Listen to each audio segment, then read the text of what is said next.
If I had to describe myself in a single word, it would be inconvenient. Not because I lack charm from it, but because I, Jasper the Jester, am the sole bearer of truth in a kingdom that prides itself on delightful deceit. Imagine, if you will, a land where honesty is as rare as a sober bard at a tavern, and I am the unwelcome spark in a powder keg of polished falsehoods. The grand throne room of King Reginald the Radiant is a spectacle of contradictions.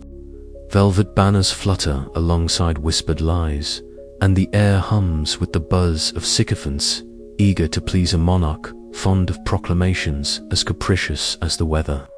Today, the king had decreed that all citizens must wear hats shaped like their favorite animal on Tuesdays, a law that baffled even the royal tailors. I stood center stage, cap bells jingling merrily, ready to perform the usual dance of flattery and folly. But the truth, like an ill-mannered guest, insisted on barging in uninvited. "Your Majesty," I began, bowing with exaggerated grace, "perhaps a law mandating hats shaped like animals will bring us closer to nature, or at least closer to resembling a circus." A gasp rippled through the hall. Courtiers clutched their pearls and muttered behind fans. The king's face flushed a shade deeper than his robes. "Jasper," he said with a tight smile, "your wit is as sharp as ever, but less biting might serve us better." "Ah, but sire," I replied, "a court without honesty is like a stew without seasoning, bland and forgettable." The laughter was nervous, the kind that precedes a storm. It was then Lady Mirabelle, the soothsayer draped in scarves and mystery, stepped forward. Her voice, soft and wavering, cut through the tension. "A prophecy," she intoned, "has surfaced in the whispering woods. A war fueled not by steel or fire, but by illusions and enchanted lies." Eyes darted toward me, as if I were the living embodiment of that war truth itself, threatening to unravel the kingdom's carefully spun tapestry. Later, under the dim glow of twilight, I found myself wandering the labyrinthine corridors of the castle. The stones beneath my feet whispered secrets, and the shadows seemed eager to share their tales. It was here, between the echoes of footsteps and hushed conspiracies, that I overheard talk of a plot, one that would soon thrust me from the safety of my fool's cap to the precarious throne of the kingdom. The realization was as chilling as the night air that brushed my cheek. To be the only truth-teller was a curse, but perhaps also a weapon. The question was, could a fool wield it wisely? As dawn painted the courtyard in hues of gold and rose, I stood alone, contemplating the chaos my candor had stirred. The kingdom, for all its pomp and pageantry, teetered on the brink of a war unlike any other. And in the midst of it all, a jester with nothing but truth and a crooked smile to offer. I adjusted my cap, letting the bells jingle softly. After all, every fool has his day, and mine was just beginning. I never imagined that a day could begin with a joke and end with a crown. But then again, in this kingdom of enchanted truths and fanciful lies, the unexpected is the only expectation. It all started in the echoing emptiness of the throne room, where the king had vanished as mysteriously as a magician's rabbit, leaving behind a silence that felt heavier than the golden tapestries that draped the walls. There I was, Jasper, the fool with the brightly colored cap and bells that jingled whenever I moved, standing before a sea of faces that didn't quite know whether to laugh or tremble. The crown, a heavy circlet wrought from gold and studded with gems that glittered like trapped stars, was placed upon my head with the awkwardness of a bad punchline. It slipped once, nearly tumbling into my lap, and I had to catch it with a hand that was still trembling, not from fear, but from the absurdity of it all. "Long live King Jasper!" someone shouted, though whether in jest or genuine hope, I could not tell. The courtiers exchanged uneasy glances. The advisors whispered behind their fans and beards. Lord Grimble, the Grand Vizier, with a beard long enough to sweep the floor, looked as though he'd swallowed a particularly sour lemon.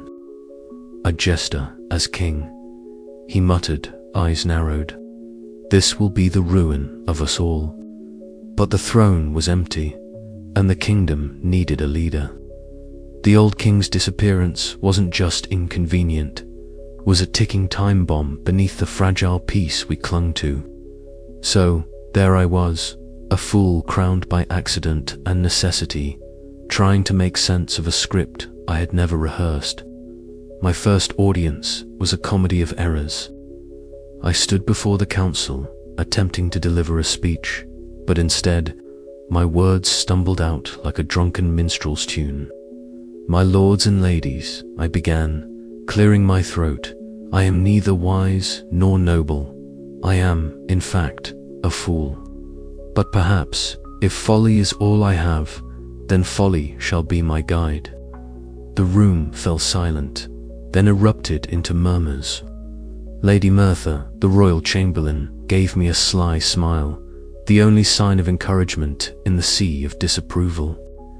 I suspected she knew more about the game of power than she let on. Leadership, I quickly discovered, was less about grand speeches and more about understanding the tangled web of court politics. The nobles whispered behind closed doors, their smiles tight and their daggers sharper.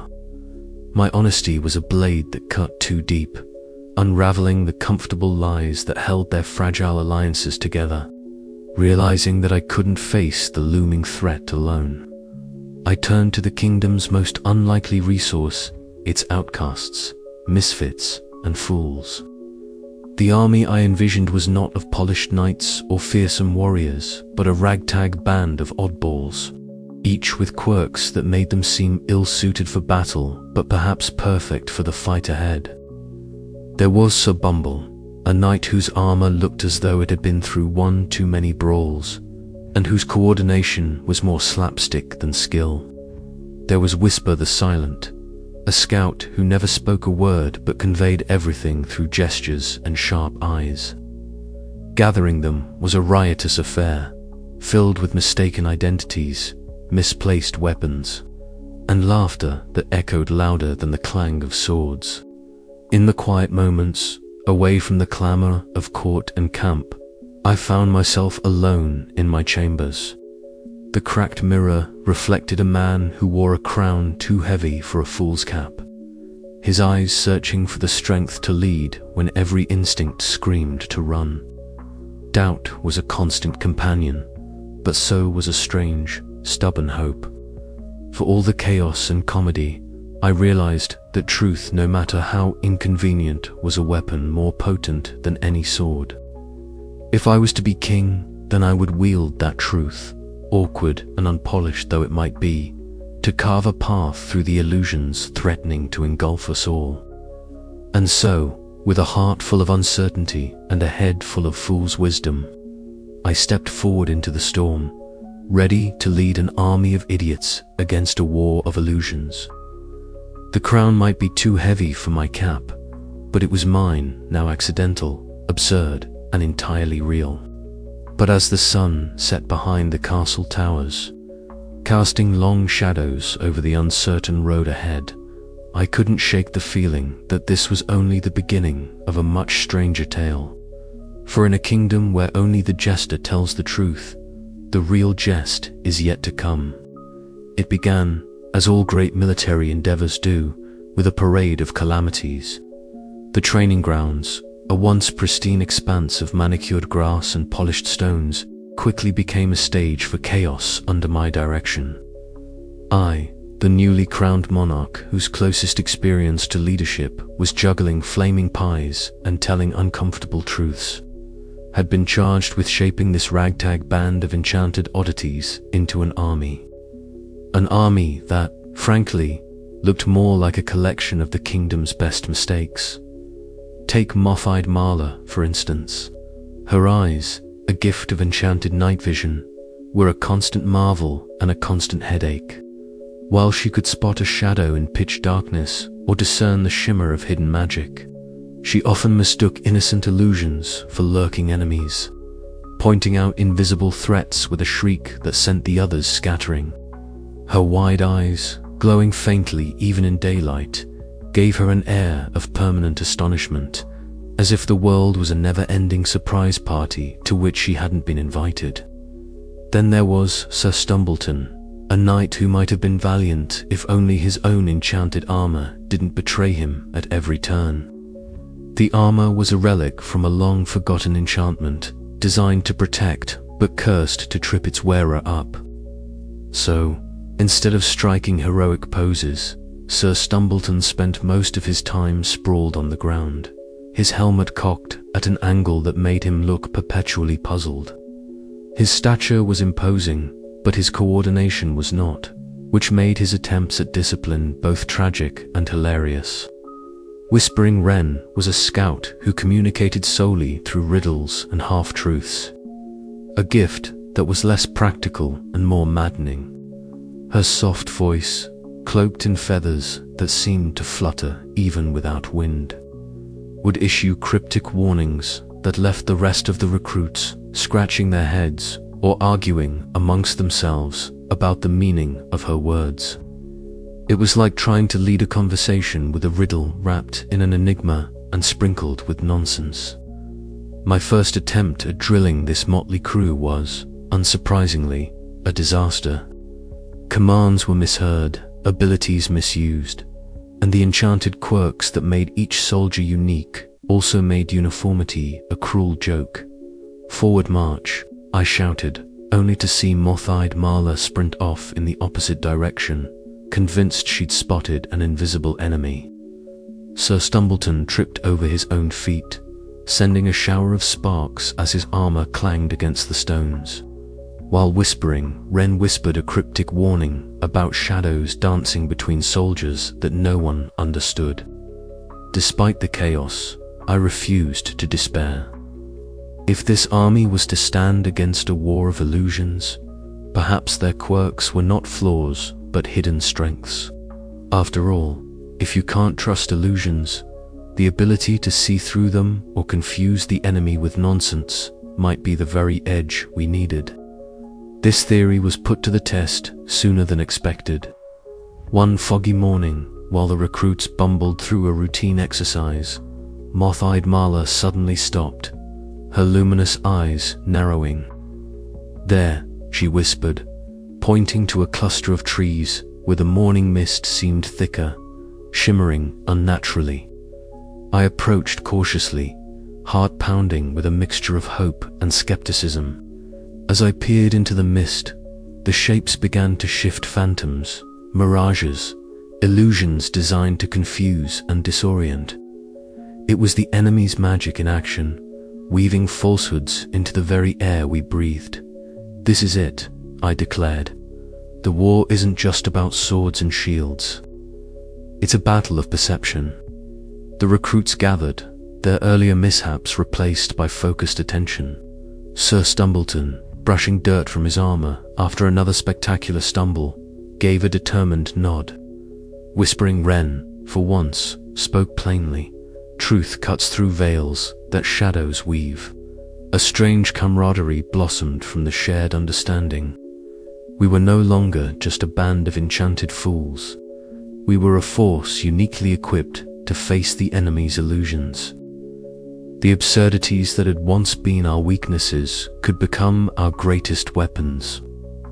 That evening, around a flickering campfire, I shared with them what I had learned. "We're not conventional," I admitted, "nor are we perfect. But the enemy expects armies of steel and silence. They do not expect laughter, honesty, or the kind of foolishness that makes no sense at all." The firelight danced across their faces, illuminating hope where doubt had once resided. "We fight not just with swords," I continued, "but with truth and wit. We dismantle illusions with laughter and expose lies with honesty. The night sky stretched vast and unknowable above us, but for the first time, the path ahead seemed less daunting. Our army of absurdity, stitched together by enchanted quirks and unconventional wisdom, was ready to face a war like no other. And as I looked around at the faces lit by fire and resolve, I realized that sometimes the greatest truths come wrapped in the most ridiculous of packages. So, with a heart full of hope and a head full of foolery, I prepared to lead this unlikely band into the unknown.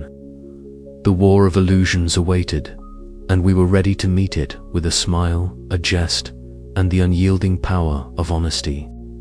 In the whimsical realm where truth was the jester's sole province, the shadows often hid more than just murky corners. They concealed secrets, curled tight in whispers and half-truths. Jasper, now not merely the kingdom's fool, but its unlikely king, paced the narrow corridor leading to Mordecai's chamber. The air was heavy with the scent of smoldering incense and old parchment, a sensory cloak as thick as the soothsayer's web of lies. Mordecai sat hunched behind a cluttered desk, his fingers nervously tracing arcane symbols on brittle scrolls. His eyes flicked up, narrowing with suspicion and fear as Jasper's boots echoed against the stone floor. "Ah, your majesty," the soothsayer croaked, forcing a smile that did not reach his eyes. "Come to hear more of the kingdom's doom." Jasper grinned, the bells on his cap jingling faintly. "Or perhaps, to hear the truth behind your so-called visions, Mordecai." The soothsayer shifted, the room's flickering candlelight casting his face into a patchwork of light and shadow. "Prophecies are delicate instruments," he whispered, "meant to guide, not to bind, or to frighten, to control." Jasper countered, stepping closer. "Your prophecies have sown fear like a plague, twisting loyalties and turning neighbor against neighbor." Mordecai's lips pressed into a thin line. "And yet the kingdom listens. They need something to believe in, even if that belief is cloaked in foreboding." Jasper's eyes sparkled with a mix of mischief and resolve. "Then it's time they believed in something else, something honest."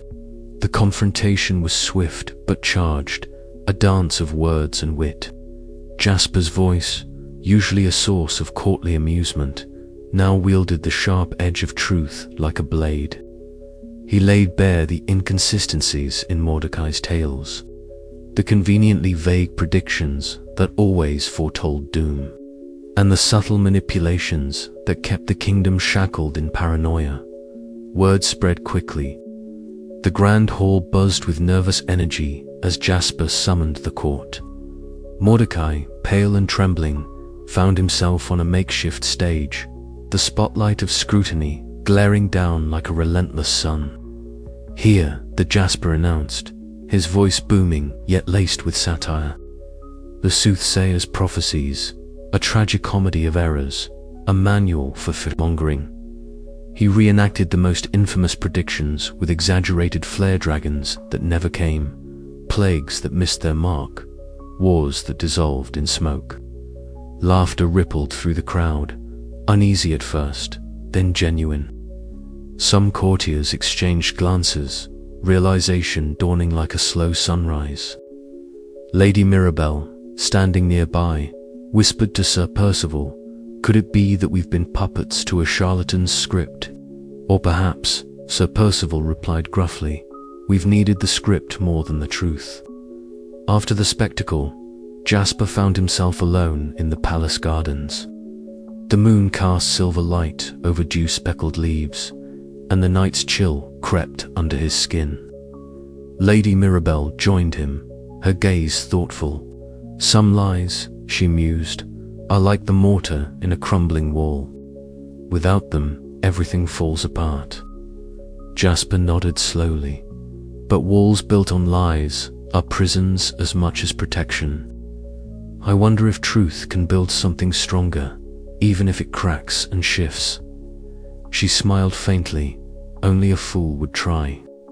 Later, in the solitude of his chambers, Jasper stared at the shattered remnants of a crystal ball, the soothsayer's prized possession, now broken.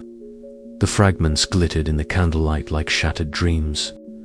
Was fate a fixed path, or a tapestry woven by belief? Did free will hold sway, or were they all actors in an absurd play written long before their cues?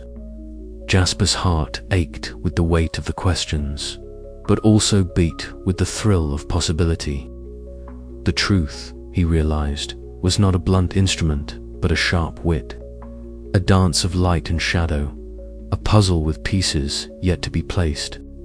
And as the kingdom's sole bearer of honesty, he was both fool and king, jester and seer, tasked with turning the tide of illusions with nothing but a fool's cap and a sharp tongue.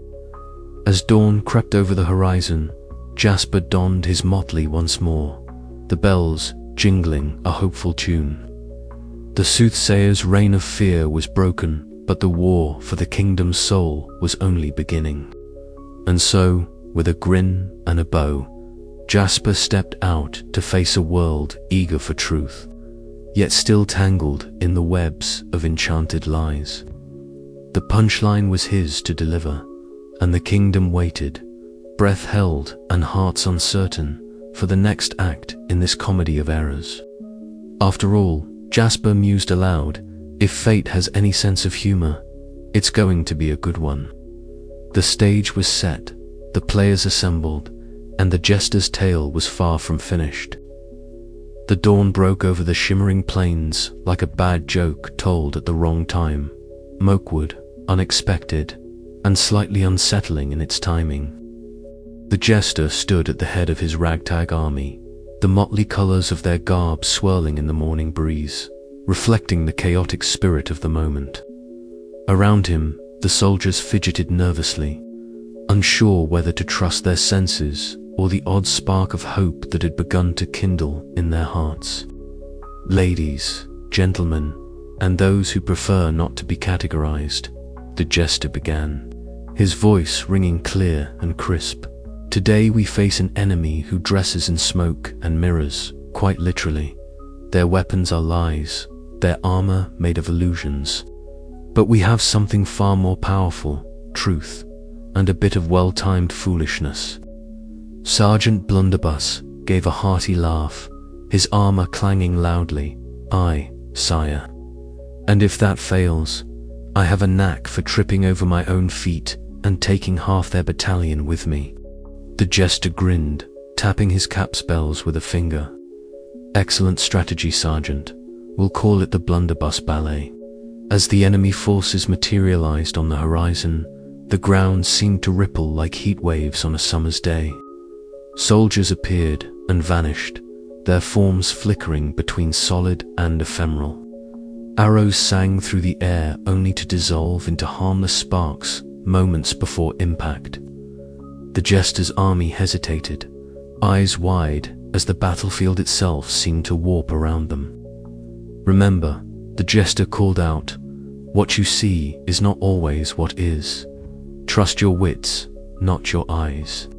And if you see something that looks too good to be true, well, it probably is. The illusionist general emerged from the mist like a shadow given shape. His robes swirled in impossible patterns, colors shifting and blending as if painted by an artist with a very mischievous streak. His voice was a smooth melody, laced with mockery and menace. Ah, the fool turned king, he purred. Tell me, do you truly believe your truth can pierce the veil of deception? Or are you simply another pawn dancing to the tune of fate's cruel jest? The jester stepped forward, unflinching. I believe, he said, that even the cruelest jest is no match for a good laugh and a keen eye. With a swift gesture, Mimsy the Mirror Mage raised her enchanted mirror. The glass shimmered, catching the distorted images surrounding them and twisting them back on their creators. Enemy soldiers faltered, their own illusions tripping them up, leaving them exposed and vulnerable. The battlefield erupted into chaos. Sergeant Blunderbuss charged forward, tripping on a stray root and crashing into a cluster of illusionary archers. The archers' bows snapped mysteriously, arrows flying harmlessly into the sky. The soldiers of the Jester's army roared with laughter and seized the moment to press forward. Confusion, the Jester quipped, the oldest trick in the book. But when the book is upside down and the pages are missing, you have to improvise. The clash of steel and magic echoed across the plains, punctuated by the Jester's sharp observations and the army's growing confidence. Illusions shattered beneath the relentless light of truth, and for the first time, the enemy's fearsome magic seemed less like an invincible wall and more like a house of cards waiting for a well-aimed poke. As the sun climbed higher, the Jester found himself face to face with the illusionist general once more. Their duel was less about weapons and more about words. Speech, sentence, a spell, each retort a shield. You rely too much on honesty, the illusionist sneered. Sometimes, a well-placed lie is necessary to survive. Perhaps, the Jester replied, but when lies are the only currency, the fool who speaks truth can buy the kingdom. With a final flourish, the Jester's laughter rang out, clear and unyielding, breaking through the last of the enemy's enchantments. Around him, his army surged forward, hearts lightened by the knowledge that even in the darkest illusions, a spark of truth could ignite victory. And so, amid the absurdity and chaos, the war of illusions found its first crack in the armor, a crack filled with honesty, humor, and the unshakable spirit of fools who dared to see the world as it truly was. But as the dust began to settle, the Jester knew this was but the opening act. The real challenge was yet to come, and the stage was set for a spectacle where truth and deception would dance a dangerous waltz. Onward, my friends, he declared, for in this theater of war, the fool's cap is mightier than the crown. And with that, the battle raged on, laughter ringing louder than the clash of swords, and truth shining brighter than the most dazzling of illusions.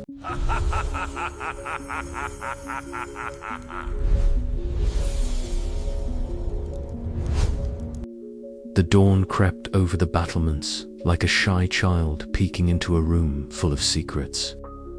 Jasper, once merely the kingdom's jester, now found himself standing before an army as improbable as a sober drunkard. The motley crew of misfits, fools, and oddly talented oddballs gathered in the dewy morning, their faces a mixture of hope, skepticism, and the faint scent of stale ale. Jasper adjusted his cap, the jingling bells ringing softly a tune of impending change. "Good morrow, brave idiots," he called out, voice ringing with a confidence he was still learning to own. "Today, we abandon the drab drumbeats of war and march to the cadence of laughter and truth." The soldiers blinked, some exchanged wary glances, but the gleam in Jasper's eyes was infectious. He unfolded his plan, a tapestry woven not from swords and shields, but from the cunning art of unmasking illusions with wit and candor. Mistress Snark, ever the skeptic, arched an eyebrow. "You propose to defeat sorcery with jokes and honesty?" she questioned, voice dripping with sarcasm.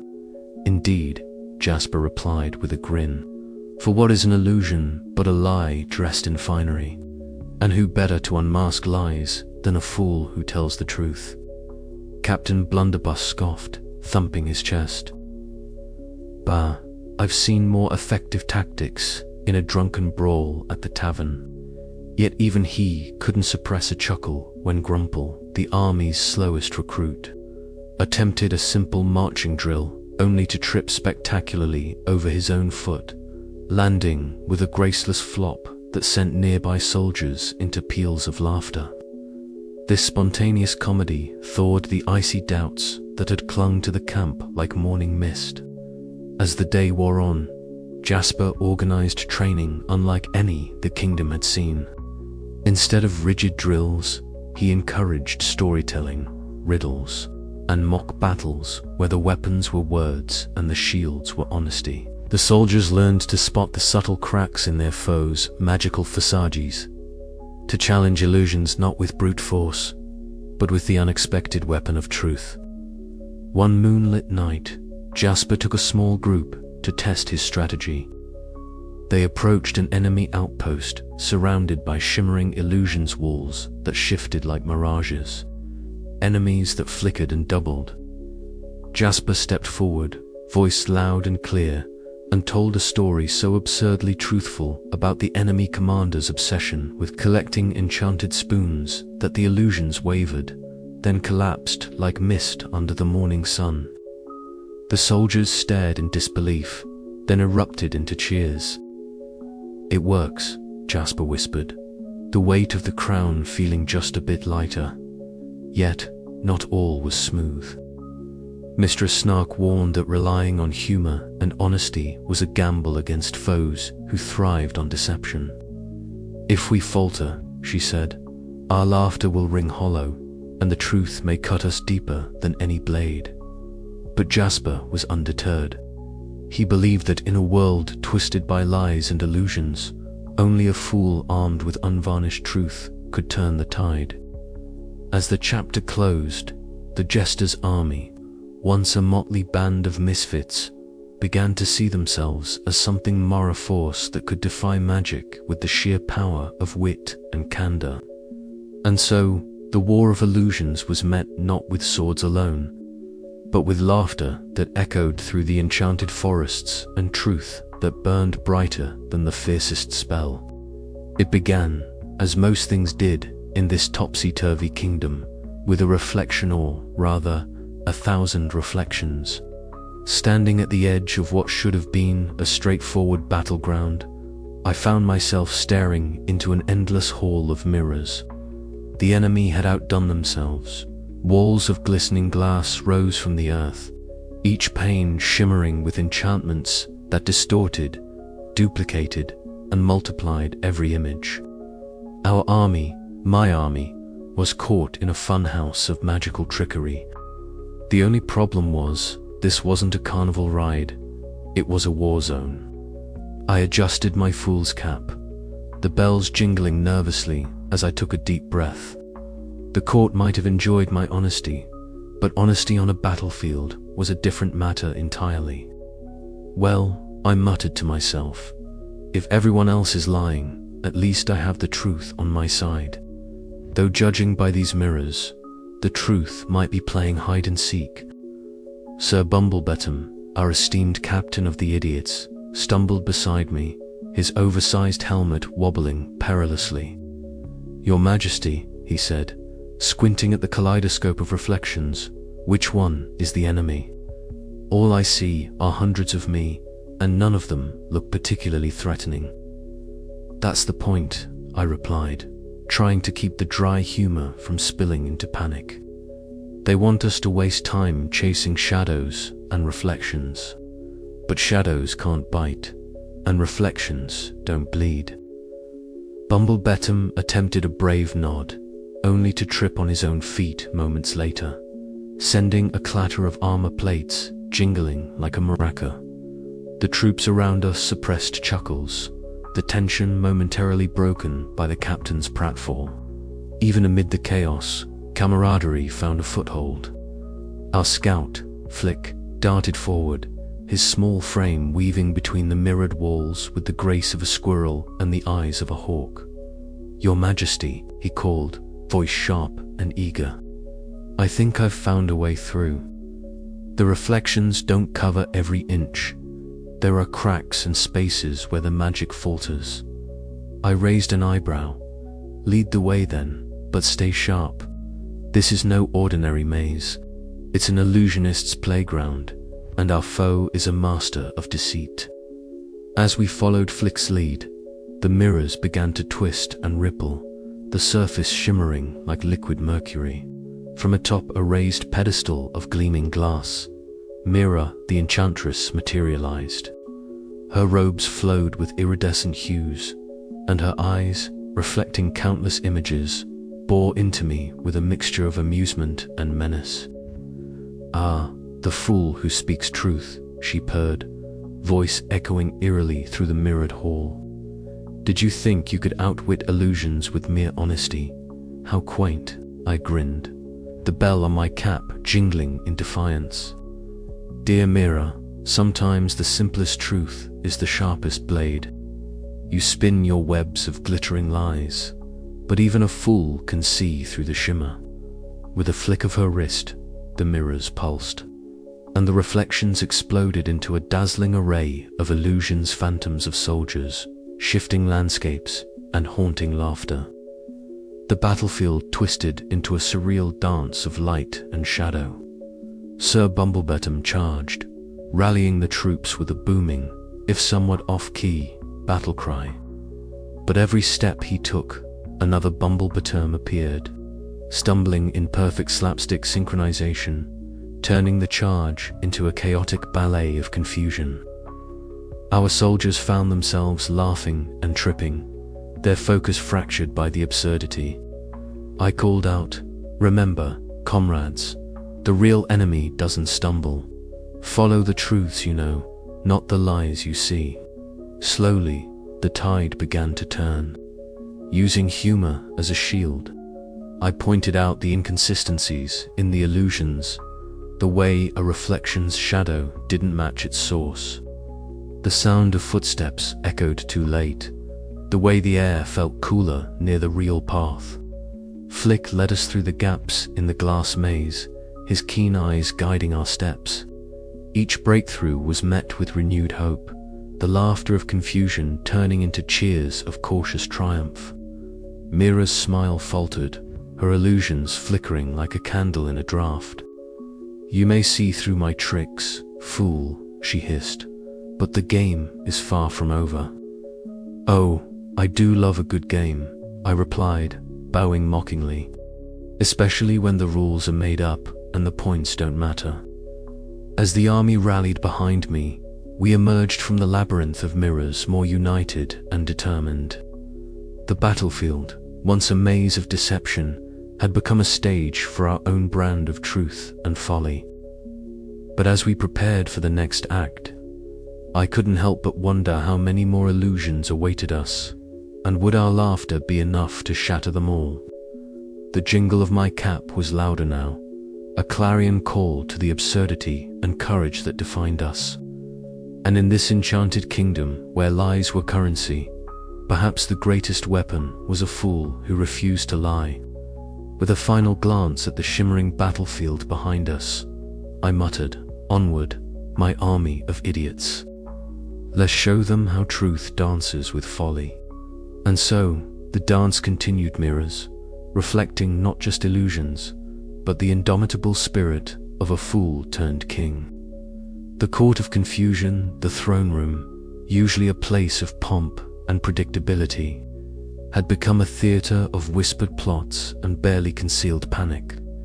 The absence of the jester turned king was more than just a gap on the throne, it was a chasm into which every rumor, every petty ambition, poured unchecked. Courtiers shuffled about in their finery, faces painted with smiles that never quite reached their eyes, voices hushed but sharp as daggers. Lady Marigold, ever the picture of serene competence, moved through the crowd like a ship cutting through fog. Her emerald robes swished softly, a stark contrast to the murmur of scheming that filled the marble hall. She had always been a loyalist, her devotion to the kingdom unwavering, even when the old king had been more interested in his wine than his subjects. Now, with the jester gone from sight, she found herself a reluctant anchor among the swirling currents of uncertainty. "Have you heard?" whispered Mistress Wren, sidling up to Marigold with a glint in her eye. The court gossip was a diminutive whirlwind of energy, eyes darting like a bird's as she delivered her latest tidbit. "They say Lord Fumbleton is gathering allies for some grand scheme. A coup, perhaps." Marigold's gaze flicked toward the rotund figure of Lord Fumbleton, who was currently engaged in a lively conversation with a group of equally suspicious-looking nobles. His overly bright clothes and greasy mustache gave him the appearance of a man trying too hard to stand out, an impression that suited his ambitions perfectly. "Fumbleton has always fancied himself a kingmaker," Marigold murmured, "but without the jester here, the court is a nest of vipers." Meanwhile, Sir Reginald paced near the main entrance, his polished armor reflecting the flickering torchlight. His expression was as stern as the steel he bore, every furrow in his brow a testament to his concern for the kingdom's stability. The guardsmen under his command were restless, their loyalty as uncertain as the day was long. "The palace holds more secrets than the deepest dungeons," Sir Reginald confided to Marigold during a brief moment of privacy, "and in the jester's absence, those secrets are taking on a life of their own." The irony was not lost on her. The man who had once been the kingdom's fool, the sole bearer of truth, was now a ghost within his own quarter, truth-teller absent in the very place that needed him most. As the day wore on, Jasper, disguised in the motley of his former professions, slipped quietly into the palace corridors. His sharp eyes caught every glance, every whispered word, every furtive gesture. He was both observer and participant in this grand game of deception and ambition. In the dim light of a narrow hallway, Lady Marigold confronted Lord Fumbleton. Their voices were low but charged with veiled menace. "You play a dangerous game, Lord Fumbleton," she said, her tones silk wrapped around steel. "The kingdom needs stability, not your self-serving chaos." Fumbleton chuckled, a sound like a frog clearing its throat. "And what would you have me do, dear lady? Bow to a jester's whim?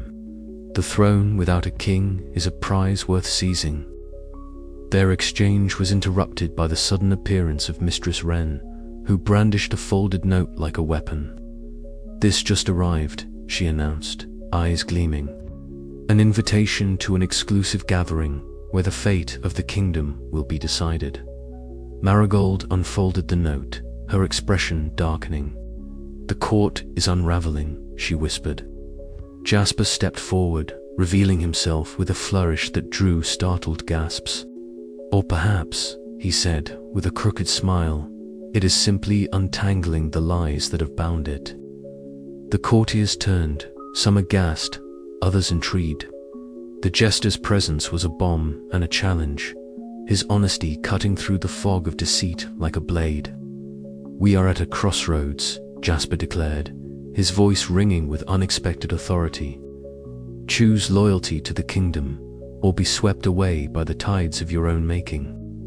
The room fell into a charged silence, broken only by the distant clang of armor and the rustling of silk. In that moment, the court of confusion held its breath, teetering on the edge of chaos and order. As the evening shadows lengthened, Jasper realized that leadership was less about commands and more about the fragile trust he could inspire. In a kingdom built on lies, truth was not just a weapon, it was a lifeline. And he, the fool who told the truth, would be the one to throw it. But the question lingered, as persistent as the flickering torchlight: could trust survive in a court built on deception and self-interest? Only time and the next foolish step would tell. It was a truth universally acknowledged in the magical kingdom that everyone lied except the jester. This, of course, was a truth wrapped in a lie, but that was the kingdom's usual brand of logic, practicality, draped in absurdity. On this particular day, I found myself standing in the royal archives, a dim cavern of dusty scrolls and ancient tomes that smelled faintly of aged cheese and forgotten secrets. The flickering candlelight danced across parchments that shimmered with faint enchantments, as if the very words were alive, whispering in a language only the truly foolish could understand. Master Thatch, The court magician, with his wild white hair and spectacles magnifying eyes that had seen far too much, leaned over a particularly ancient scroll. "These," he said in a voice that sounded like dry leaves rustling in a forgotten forest, "are the binding lies." "Binding lies," I echoed, cocking my head so that a bell jingled on my cap. "Sounds like a government program." He chuckled, a sound like a creaky door opening. "Not quite. These are enchanted lies, spells cast long ago that hold the fabric of the kingdom together. Without them, chaos would reign, illusions would shatter, and the very ground beneath our feet might crumble." I blinked, the absurdity of it all swirling in my mind like a drunk bard's tune. "So you're telling me the kingdom is held together by lies?" "Yes," he said simply, "but lies that protect, lies that heal, lies that bind." The room felt colder suddenly, the shadows stretching like fingers across the floor. I shuffled back, my motley feeling heavier than ever. Later, in the council chamber, Lady Verity sat across from me, her deep blue robes a stark contrast to my garish attire. Her silver-threaded gaze was sharp and unwavering. "Your Highness," she began, her voice steady, "honesty has served us well, but not all truths are beneficial. Some lies maintain the peace and morale of the people. To unravel them recklessly could bring ruin." I tapped my fingers on the wooden table, my mind a jigsaw puzzle missing its final piece. "But am I not the jester, the one who must tell the truth?" She smiled, a sad smile, "And sometimes the greatest truth is knowing when not to speak it." The council listened in silence, the flickering candlelight casting long shadows that danced mockingly on the walls. The paradox of truth and lies hung heavy in the air, a riddle with no easy answer. That evening, I escaped to the castle gardens at twilight. The scent of night flowers was intoxicating, their heavy perfume wrapping around me like a velvet cloak. The distant laughter of the court echoed faintly, playful and cruel all at once. I wandered along the cobblestone paths, the cool air whispering secrets only the fool could hear. How had I become so entangled in these webs of deceit? Was my honesty a beacon or a blunder? Was I the fool or the king? Captain Bumble's voice jolted me from my reverie the next day. In the war room, amidst maps and miniature soldiers, his latest blunderer, disastrously misplaced supply wagon, had the room erupting in laughter. His nervous grin and clumsy apologies reminded me that even amidst chaos, there was strength in camaraderie and shared folly.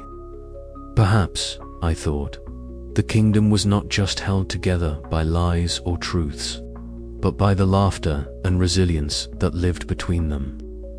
As the candle burned low that night, I sat alone, the weight of leadership pressing upon me.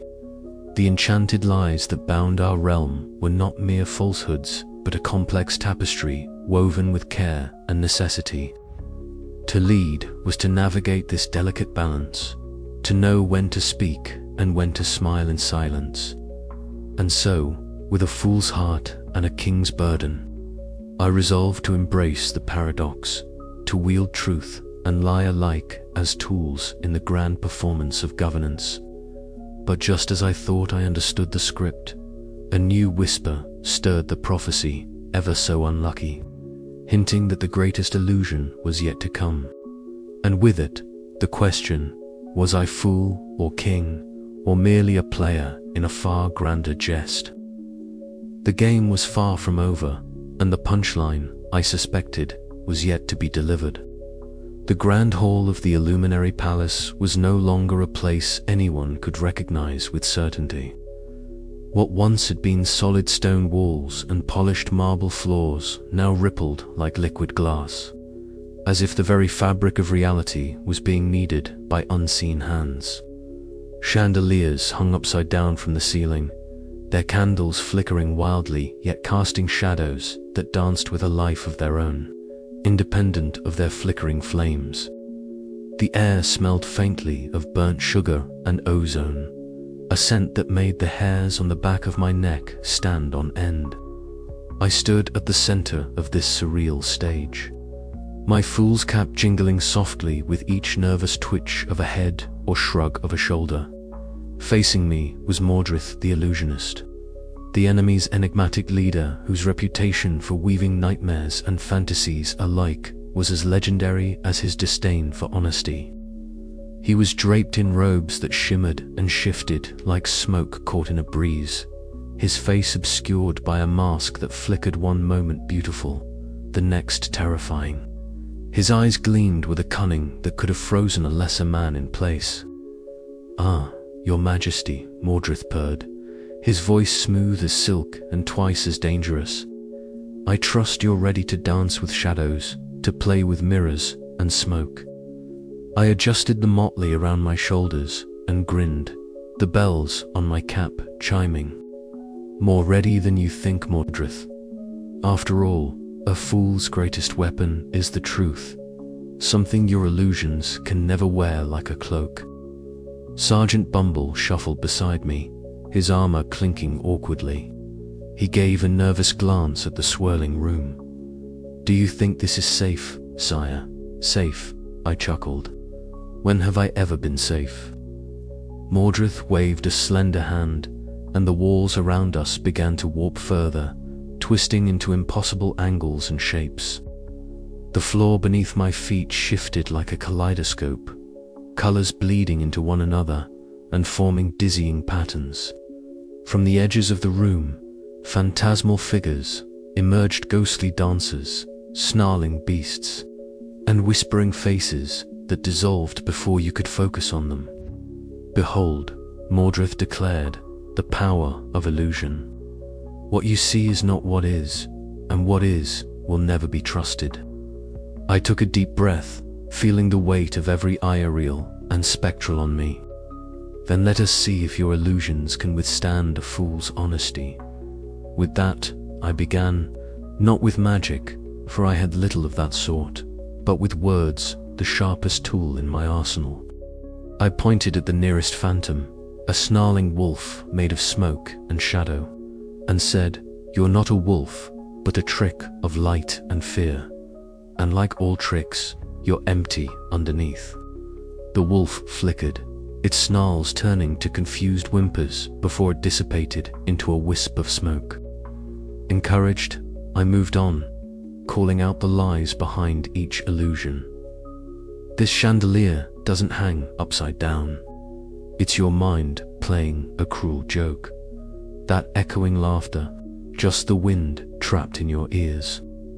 Each truth I spoke cracked the illusions like fragile glass, causing the room to shudder and ripple as if it too was startled. Mordrith's eyes narrowed, and he conjured a swirling vortex of colors and shapes, more dazzling and confounding than anything I had yet seen. The vortex twisted around us, pulling at the edges of reality, threatening to swallow us whole. "You cannot defeat what you cannot hold," he hissed. "Illusions are stronger than truths, for they are what people want to believe." But I smiled, the bells on my cap jingling as I stepped closer. "Ah, but illusions crumble when faced with laughter and light." I launched into a barrage of biting truths wrapped in humor, mocking the grandiosity of the illusions and the absurdity of their creator. "Is that your best? A swirling mess of colors and mirrors. I've seen better magic tricks at a tavern's birthday party." The vortex faltered, colors spilling haphazardly like spilled paint. Mordrith's mask flickered, revealing a flicker of doubt in his gleaming eyes. Our gazes locked, a moment of silence thick with tension. For the first time, I saw behind the mask not a master of deception, but a man fighting to hold on to his illusions. You see through me," he whispered, voice cracking.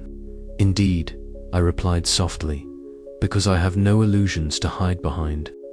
In that suspended moment, the hall seemed to hold its breath. Then, I did the unthinkable. I laughed. Not a mocking laugh, but a genuine, hearty laugh that echoed through the hall and shattered the tension like glass. The illusions wavered, flickering and dissolving into nothingness. The walls solidified, the chandeliers righted themselves, and the warm, natural light of the sun spilled through the stained glass windows.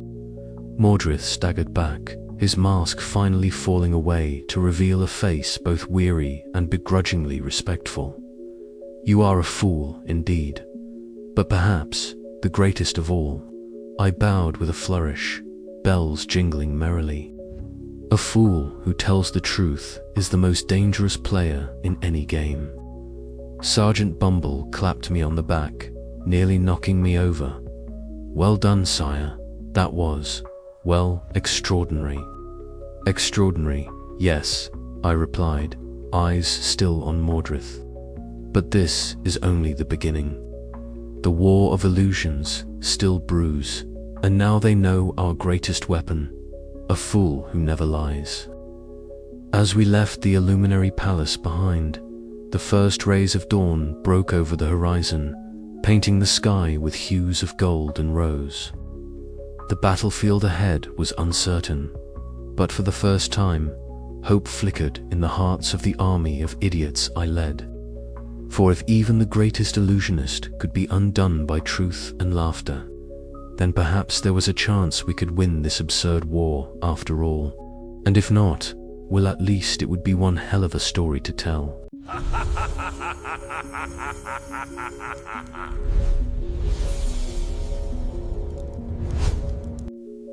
I never imagined that chasing after enchanted gold would feel rather like trying to herd cats if the cats were invisible, constantly rearranging themselves and occasionally bursting into song. Yet here I was, trailing behind Grimble the Greedy, who was muttering curses under his breath that sounded suspiciously like prayers to some forgotten god of coin. Our journey began at dawn, the sun casting a lazy golden glow over the kingdom, as if mocking my own foolish ambition. Grimble, a merchant whose pockets were as deep as his distrust, insisted on leading the way to the fabled cache of enchanted gold. He claimed to have insider knowledge, which mostly involved overhearing tavern gossip and interpreting the twitch of a beggar's eye. As we ventured into the whispering forest, the trees seemed to lean in closer, their leaves rustling in a way that suggested they enjoyed our discomfort. The gold leaves hanging from the branches shimmered unnaturally, casting eerie reflections that played tricks on the mind. "Keep your wits about you," Grimble warned, clutching his coin pouch as if it were a shield.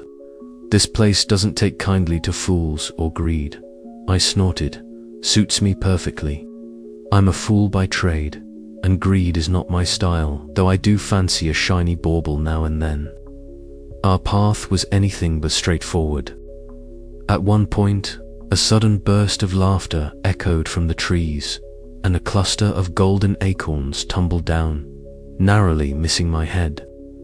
I caught one, feeling its weight and warmth, but the moment it touched my palm, it shimmered and transformed into a tiny singing bird that fluttered away, leaving me blinking in surprise. "Magic's got a sense of humor," Grimble grumbled. Our next stop was a tavern, a raucous den where dwarves with booming voices and shifty eyes gathered. Negotiating with them was akin to juggling flaming torches while riding a unicycle. I tried to barter for a single glowing nugget, but the dwarves insisted it was worth a king's ransom and a barrel of the finest mead. "How about a joke in exchange?" I offered, producing a sly grin. They paused, intrigued despite themselves. I launched into a tale about a knight who lost his sword but found a chicken instead. The dwarves erupted in laughter, and after much haggling, punctuated by spilled ale and a minor scuffle, we secured the nugget. It pulsed softly in my hand, promising both fortune and folly. As we prepared to return, the enchanted gold revealed its true nature. Attempting to equip my soldiers with helmets forged from the gold resulted in the helmets transforming into singing birds, chirping discordantly amid the ranks. Swords turned into bubbles that floated lazily away. Pop, pop, pop. The battlefield preparations turned into farce. But amid the chaos, an idea took root. Perhaps this is the weapon of choice, I mused aloud. A war of laughter against a war of illusions. Serafina, ever the skeptic, raised an eyebrow but nodded thoughtfully. That night, by the crackling campfire, we pondered the meaning of true wealth. It seemed the enchanted gold was less about riches and more about revealing the absurdity of greed and the unexpected value of camaraderie and wit. As dawn approached, the forest outside our camp whispered its secrets once more. I knew the road ahead would be unpredictable and fraught with folly. But also that sometimes the greatest treasure is the laughter shared on the journey. And perhaps, just perhaps, that would be enough to turn the tide. But as I drifted to sleep, the faint glimmer of the enchanted gold caught my eye changing shape again, as if hinting at yet another twist in our tale.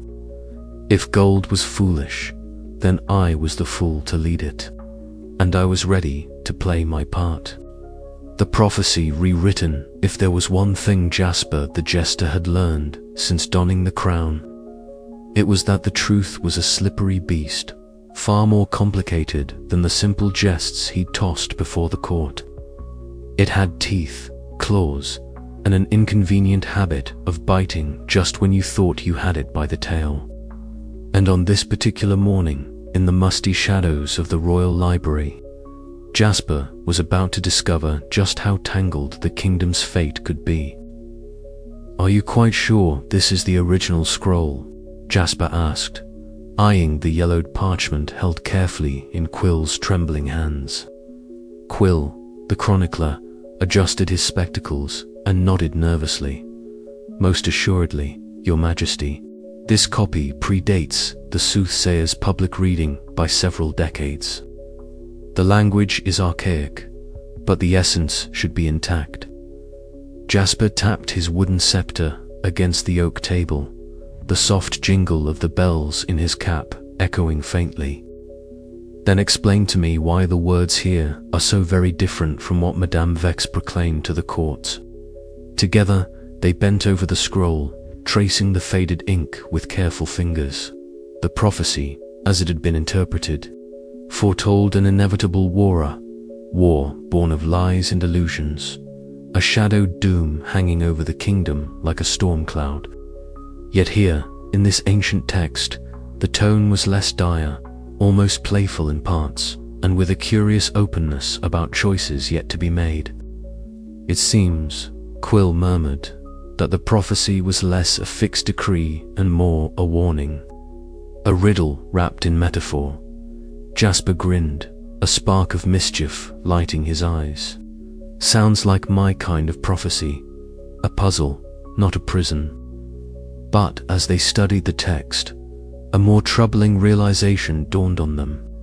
The soothsayer's version had twisted words, amplifying fear and uncertainty to tighten her grip on the court's influence. The prophecy had been weaponized, a tool to manipulate and control, not to guide. So the war of illusions, Jasper mused aloud, might just be a war of misinterpretations. The idea was both exhilarating and terrifying. If the prophecy was a law, at least a half-truth, could rewriting it change the kingdom's course? Could words, once spoken and believed, be undone by new ones? Later that day, the throne room was heavy with tension. Madame Vex stood before Jasper, her eyes gleaming with malice. "You would unravel destiny itself, fool," she hissed. "Some truths are too dangerous to tamper with." Jasper met her glare with steady calm. "And some lies are too heavy to carry. Madame, I'd rather bear the weight of truth even, if it's dressed in a fool's cap, than be shackled by fear." The courtiers whispered, their loyalties wavering like leaves in a storm. Madame Vex's sneer faltered, replaced by a flicker of doubt. The jester's honesty, once a source of chaos, was now a beacon. Summoning his motley council, Sir Bumble, Quill, and others, Jasper stood in the courtyard beneath a sky streaked with twilight hues. With a dramatic flourish, he unrolled a fresh parchment and read aloud the rewritten prophecy. Gone were the ominous declarations. In their place were words of hope, choice, and the power of unity. This kingdom's fate, he declared, is not written in stone, but in the hearts of its people. Let us choose laughter over despair, truth over fear, and together rewrite our story. Laughter rippled through the crowd, mingling with cheers and the clatter of armor. Even Sir Bumble managed a proud, if somewhat bewildered, smile. As dawn painted the castle walls with gold, Jasper stood atop the battlements, the new prophecy clutched in his hand. Below, faces turned upward, hopeful, uncertain, but alive. In that moment, the jester understood a profound truth. Stories had power, but it was the telling and the belief behind it that shaped reality. And perhaps, just perhaps, a fool's truth could be the kingdom's greatest magic. But as the sun rose, so too did the distant rumble of war. The rewritten prophecy was only the beginning. The real challenge lay ahead, in turning words into deeds and laughter into legend. And Jasper, the Jester King, was ready to lead the charge. I always thought that assembling a council would be like gathering a troupe of merry musicians, each playing their part in harmony. Instead, it was more akin to herding enchanted cats if those cats were armed with scrolls, swords, and an unhealthy dose of self-importance. The grand chamber where the council met smelled of old parchment, stale wine, and something faintly resembling burnt toast, though no one seemed willing to own up to that last scent. Lady Pompington arrived first, as always, gliding in on a tide of silks and ruffles so vast I half expected her to require a moat around her person. She carried herself with the solemn dignity of a queen, though her frown suggested she thought of us all as particularly dim jesters. "Your Majesty," she began, her voice dripping with the kind of formalities that could curdle fresh cream. "Before we embark upon matters of state, allow me to remind you of the indispensable importance of procedure. Without it, chaos reigns." I nodded sagely, wondering if chaos wasn't exactly the condition I'd inherited, and if procedure might just be a fancy word for bureaucracy's endless game of hide and seek. At that moment, Sir Blunderbuss barged in, his helmet lopsided and armor jangling like a brass band on parade.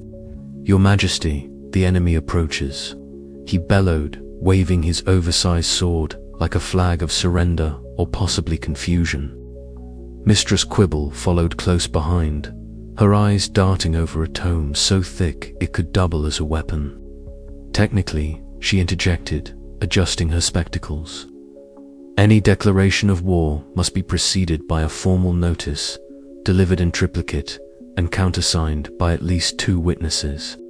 Otherwise, it's merely a misunderstanding of the highest order." "Ah," I said, "so the enemy might be at the gates, but if they haven't filled out the paperwork, we're still at peace." "That's reassuring."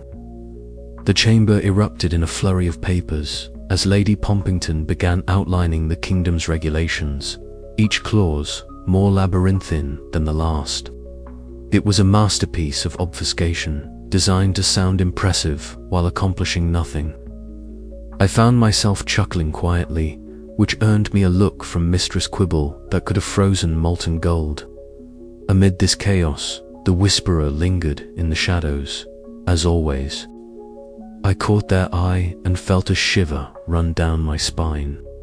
There's something unsettling about a person who blends so seamlessly into the gloom that you forget they're there until they whisper a secret that changes everything. "Your Majesty," the whisperer murmured, slipping a folded note into my palm. "Not all who advise have your best interests at heart." I unfolded the parchment discreetly, reading a cryptic warning of a plot brewing beneath the council's farcical meetings. It seemed that while we argued over the shape of imaginary battles and the wording of imaginary letters, real danger was stalking us with a grin as sly as mine. "Well," I said aloud, "it appears we have more than paperwork to worry about." Lady Pumpington blinked at me as if I'd just suggested we replace the royal seal with a rubber chicken. "Your Majesty, might I remind you that decorum is paramount?"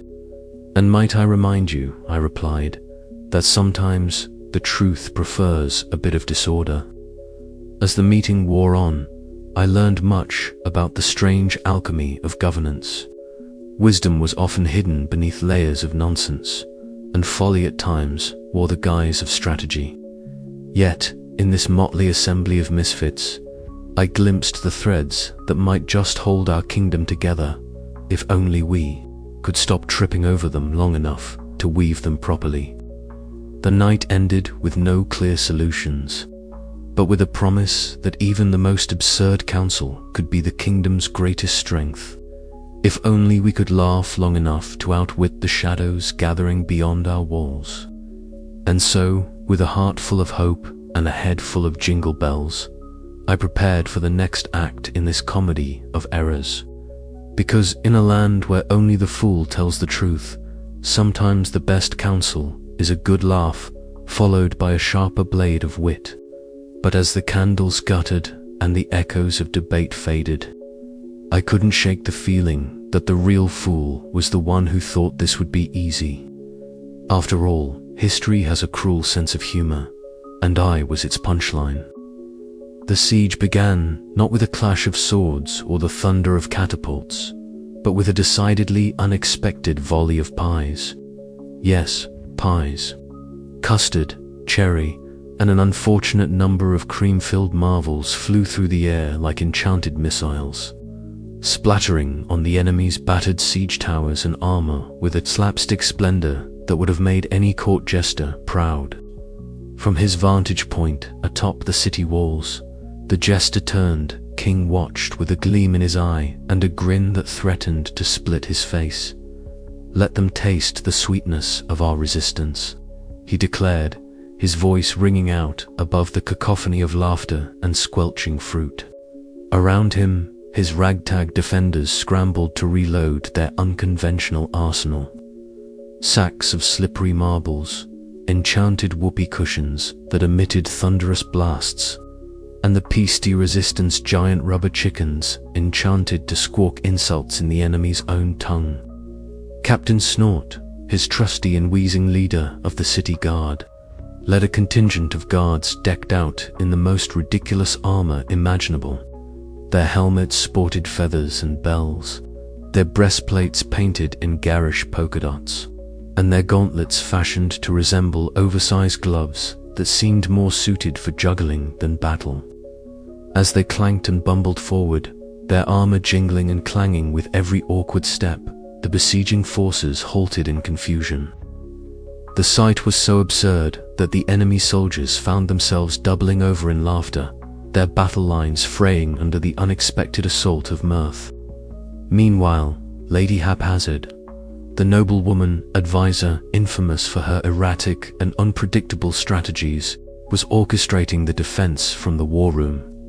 The chamber looked less like a command center and more like the aftermath of a carnival gone rogue.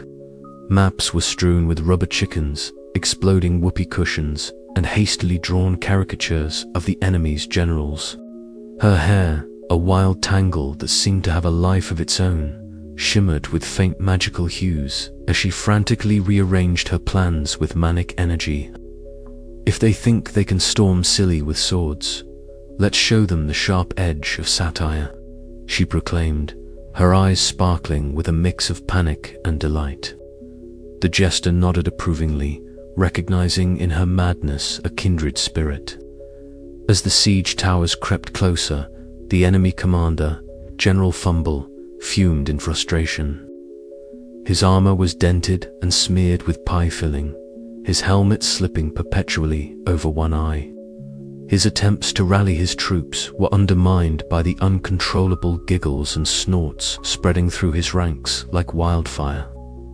Every time he raised his sword to issue a command, a custard bomb or a squawking rubber chicken seemed to find its mark, sending his soldiers into fits of laughter instead of battle. Under cover of darkness, the trickster twins slipped through the enemy lines. Cloaked in shadows and armed with slingshots and enchanted tickle devices, they moved with stealthy grace. Their muffled laughter was contagious, and with every ticklish trap they set, the besiegers succumbed to helpless giggles and convulsions. No soldier could keep a straight face. The battlefield became a theater of absurdity where discipline was replaced by delirious laughter. Back on the walls, the jester addressed his weary but spirited defenders. "Remember," he said with a twinkle in his eye, "the greatest weapon is a laugh in the face of danger. Let's turn this siege into a festival they'll never forget." The defenders responded with renewed vigor, launching an array of enchanted pies, slippery marbles, and whoopee cushions with a precision that belied their eccentricity. The enemy's morale crumbled under the relentless assault of humor and trickery. What should have been a grim and bloody siege transformed into a riotous carnival where the line between battle and performance blurred. Yet beneath the laughter, there was a sharp edge of truth. The jester understood that this war of illusions required more than swords and shields. It demanded wit, courage, and the ability to find strength in the ridiculous. For in a kingdom where truth was a rare jewel, and lies were the currency of power, sometimes the fool was the wisest of all. As dawn approached, the enemy's siege engines lay tangled in nets of feathers and custard-soaked ropes, their soldiers too exhausted from laughter to continue the assault. The city of Scilly had held through absurdity, resilience, and a refusal to bow to fear. But the jester knew better than to rest easy. This victory, as sweet as it was but a single act in the grand farce of war. The final act, he suspected, would demand even greater cunning and a deeper understanding of the strange magic that bound truth and lies together. With a sly grin, he turned from the ramparts, already plotting the next move in this chaotic dance of fools and kings. After all, he mused aloud, in the theater of war, the joke's only funny if everyone plays their part. And so, the siege of Scilly became legend not for its battles of blood and steel, but for the laughter that echoed louder than any war cry, a testament to the power of humor in the darkest of times. Yet, as the city celebrated its improbable defense, shadows stirred beyond the horizon. The war of illusions was far from over, and the jester's greatest challenges were yet to come. For in a world where truth was a weapon and lies a shield, the line between victory and folly was thinner than ever. The chapter closes on the jester's thoughtful smile, a man who had turned siege into spectacle, laughter into resistance, and folly into a weapon sharper than any sword. The question lingered, could the kingdom of Scilly survive the next act in this absurd and enchanted war? The curtain rises again, and the fool's play continues. The grand doors of the royal palace swung open with an almost theatrical flourish, as if the night itself had been scripted for spectacle. The air was thick with perfume and anticipation, swirling under the glow of countless crystal chandeliers that scattered light like 1,000 tiny stars caught in a net. A sea of masked faces ebbed and flowed across the ballroom floor, their eyes glittering with secrets and unspoken schemes beneath the elaborate disguises.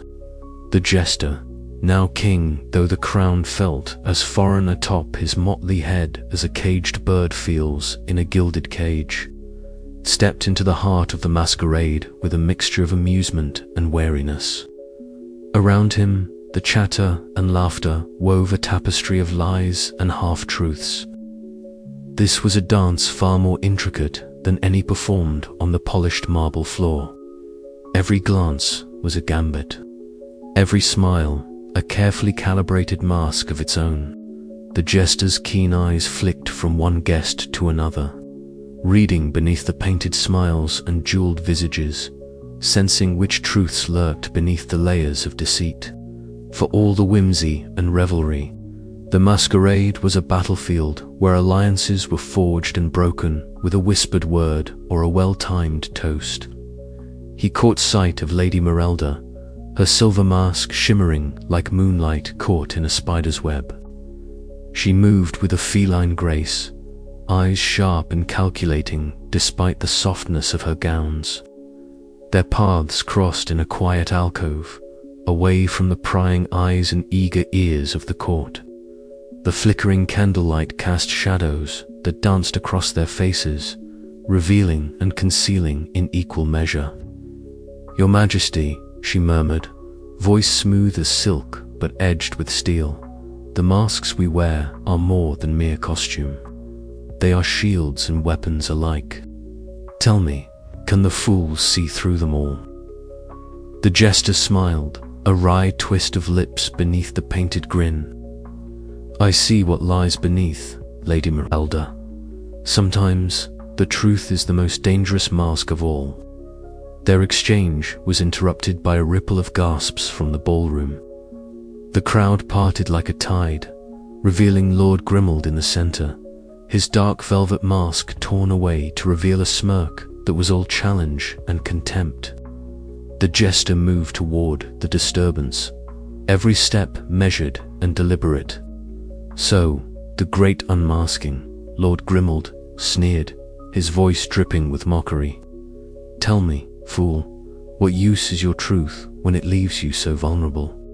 "Vulnerability," the jester replied coolly, "is the price of honesty, and honesty is the sharpest weapon I wield." The confrontation crackled with the tension of a drawn blade, the court holding its breath in the balance. But the jester's eyes were calm, steady as the moonlight that spilled through the tall windows. As the revelry resumed, the jester found himself alone on the balcony, cool night air washing over him. Below, the distant strains of laughter and music drifted like ghosts through the moonlit gardens. He leaned against the stone balustrade, thoughts swirling as the night deepened. Masks and masquerades, what truths could survive such a night? And how many lies were necessary to keep a kingdom from tearing itself apart?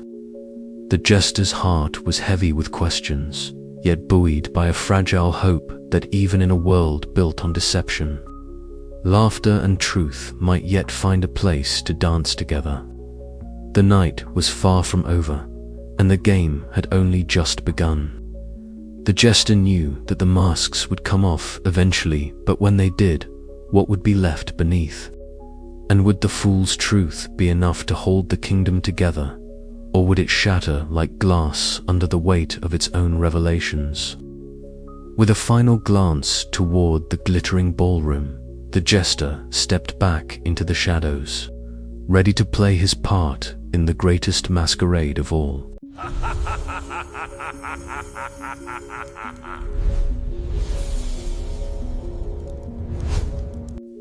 I never fancied myself much of a prisoner, but there I was, locked in a cell so dimly lit and damp that even the rats seemed to have moved out. The stone walls closed in like an overzealous hug, and the silence was thick enough to choke on. Yet, in the midst of all this gloom, I found my greatest weapon, not a sword or a spell, but my own ridiculousness. My cell was a far cry from the lively courts I was used to. No jesters, bells jingled here, only the dull drip-drip of water echoing in the shadows. I paced, my patched sleeves brushing the cold stones as I muttered to myself, weaving jokes from the bleak threads of my predicament. Is this a dungeon or a poorly run inn? I quipped aloud, voice ricocheting off the walls. If it's the latter, I demand better service and a complimentary room upgrade. No laughter answered, but the shadows seemed to twitch with amusement. In a kingdom where lies were currency and truths were as rare as a sober bard, my honesty was a dangerous sort of magic. Here, in the enemy's hands, it was my lifeline. Captain Grimwald, the commander of this gloomy fortress, was a man who clearly lacked a sense of humor. No surprise there. When he finally came to interrogate me, his heavy boots echoing ominously, I was ready. He stood over me, a towering figure clad in dark armor that seemed to swallow the meager light.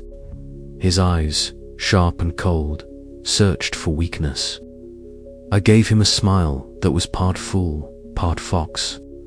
"So, the jester becomes the prisoner," he growled. "Tell me, fool, what do you hope to gain with your petty tricks?" "Only to brighten your day, Captain," I replied, bowing my head in mock respect. "After all, laughter is the best armor, wouldn't you agree? Though I must admit, it's a poor substitute for chainmail." His scowl deepened, but I caught the slightest twitch at the corner of his mouth. Humor, it seemed, was a thorn in his side. Days passed, though it's hard to keep track when your world is a cramped stone box. My solitude was interrupted by a flicker of rebellion in the form of Myra, a young guard whose eyes betrayed a secret amusement at my antics. Under the pretense of routine checks, she slipped me a tiny scrap of enchanted parchment. "For your escape," she whispered, a conspiratorial glint in her gaze. The magic in that scrap was subtle but powerful, a charm that could open locks, but only if applied with the right timing and a dash of flair. I tucked it away like a secret joke waiting for its punchline. The moment came unexpectedly. A clatter in the corridor, guard tripped over his own boots, sending a cascade of armor plates crashing to the floor. Laughter bubbled from my lips, echoing through the halls like a spell. Guards came rushing, confusion rippling through their ranks like a poorly rehearsed play. I seized the moment, unlocking my cell with the enchanted parchment and slipping into the shadows. Every step was a gambit, ducking behind pillars, mimicking the guards' shouts, and weaving through the maze-like corridors with the grace of a drunken cat. My colorful jester's garb was a beacon amidst the gloom, but it was my laughter and quick tongue that threw them off balance. "Catch the fool," they yelled, but their voices faltered as I turned their own illusions against them. Mistaking each other for me, they stumbled, collided, and cursed, turning the fortress into a stage 4 slapstick farce. By the time I burst into the open air, heart pounding and breath ragged, the first rays of dawn painted the sky in hues of gold and rose. Freedom tasted sweeter than any jest I'd ever told. Yet, this was only the beginning. My escape was a signal, a promise that even in chains, a fool could outwit kings and conquerors alike.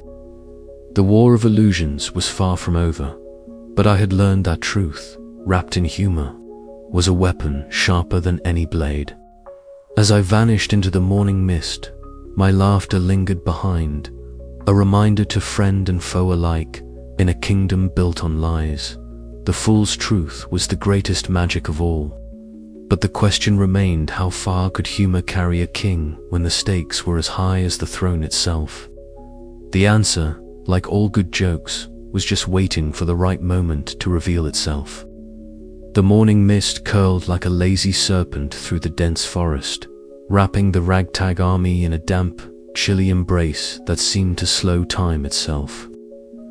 Jasper, the jester turned king, stood at the forefront of the motley procession, his motley clothes a splash of irreverent color against the muted greens and browns of the wild. His bells jingled softly with every cautious step, a subtle reminder to all that even in the gravest moments, a fool's heart could still beat with courage. Behind him shuffled the army of idiots, each one a patchwork of quirks and oddities. Bramble the blunderer stumbled over a gnarled root, sending a clatter of armor plates tumbling down the slope, eliciting a chorus of groans and stifled laughter. Mira, the melancholy mage, eyes clouded with worry yet shining with quiet resolve, scanned the shadows for signs of the enemy's illusions. Sir Gafor's boisterous laughter broke the tension like a sudden summer storm, rallying the weary soldiers with the sheer force of his mirth. "Keep moving, you lot," Jasper called, his voice steady despite the knot of nerves tightening in his stomach. "Remember, truth and folly go hand in hand. If we lose sight of either, we lose everything." The forest seemed alive with whispers, some real, some conjured by the enemy's deceptive magic. Suddenly, flickering figures appeared between the trees, their forms shifting and shimmering like smoke caught in a breeze. An ambush, chaos erupted. Soldiers shouted, weapons clanged, and the ground trembled with the stampede of frightened horses and panicked feet. But Jasper's voice cut through the din, sharp and clear. "Laugh at their tricks. They feed on fear, and laughter starves them." He brandished his scepter, not as a weapon, but as a conductor's baton, orchestrating a symphony of absurdity. Sir Gafor charged, his laughter booming like thunder, disorienting the illusionary foes. Bramble, despite tripping over his own feet, managed to trip an enemy into a puddle of enchanted mud. Myra's spells, laced with a touch of melancholy and fierce determination, dispelled the shimmering deceits one by one. Victory, however small, tasted sweet. As the last illusion dissolved into mist, the soldiers found themselves grinning, breathless and enlivened. It was a reminder if they could survive the enemy's tricks, perhaps the impossible was within reach. Night fell, draping the encampment in a quilt of stars. Around the crackling campfire, stories flew like sparks. Tales of past blunders and narrow escapes wove a tapestry of laughter and camaraderie. Even Mira, usually so reserved, found herself chuckling at Bramble's latest mishap, her gloom momentarily lifted. Jasper listened, heart swelling with pride. This was no ordinary army. These were fools, yes, but fools with spirit, wit, and an unbreakable bond forged in the fires of hardship and humor. At dawn, standing atop a windswept hill, Jasper gazed over the rugged landscape that stretched before them. The path ahead was treacherous, the battles uncertain, but the foolish light in his eyes burned bright. "Onward," he declared, "for truth, for folly, and for the kingdom that dared to believe in both." And with that, the idiot's march resumed dorkward, noisy but unstoppable. The road was long, the dangers many, but in the heart of the Jester King and his army of misfits, hope was alive, flickering like the bells on his cap, ready to ring out a new era of truth and laughter. I have always believed that truth was the sharpest weapon in a fool's arsenal, clean, piercing, and unflinching. Yet, as I sit here in the aftermath of what could only be described as a social calamity, I find myself wondering if truth, in its purest form, might sometimes be the cruelest jest of all. The day began with the usual courtly bustle, a cacophony of silk rustling, whispered schemes, and the ever-present scent of roasted pheasant and spiced wine. I strode into the council chamber, fool's cap bobbing with each step, ready to dispense my usual brand of honesty with the subtlety of a sledgehammer. My advisors were gathered, Lady Mirabelle, whose sharp eyes missed nothing, Sir Reginald, ever loyal but prone to gruffness, and Master Fizzlewick, whose eccentricity was matched only by his arcane knowledge. "We are vulnerable," I declared without preamble. "Our defenses are paper thin, and our alliances as fragile as a soap bubble in a tempest." A heavy silence settled. Lady Mirabelle's lips pressed into a thin line, Sir Reginald's brow furrowed deeply, and Master Fizzlewick twirled his beard thoughtfully. I fancied myself a herald of brutal honesty, the kingdom's lone beacon of truth amid a sea of carefully crafted falsehoods. But as the day wore on, the consequences of my candor began to unfold. At the midday feast, my attempt to address the visiting Duke of Fenwick with unvarnished truth backfired spectacularly. "Your Grace," I said, "your new silk cloak is as gaudy as a marketplace tent and quite unbecoming of a man of your stature." Gasps rippled through the hall. The Duke's face reddened, and I could see the wheels of offense turning rapidly in his mind. What I intended as an honest observation struck like a slap, and the room's atmosphere thickened with discomfort. Lady Mirabelle later cornered me in the gardens, her expression a mixture of exasperation and concern. "Jasper," she whispered amid the fragrant blooms, "truth is not a blunt instrument to be wielded without care. There are times when silence or even a white lie serves the greater good."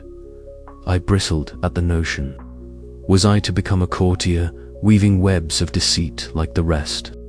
Yet, beneath her words lay a wisdom I could not dismiss. That night, alone in my chambers, I gazed out at the moon-dappled courtyard. The shadows played tricks on my mind, much like the illusions we face on the battlefield. I pondered Lady Mirabelle's counsel and the uneasy alliance between honesty and diplomacy.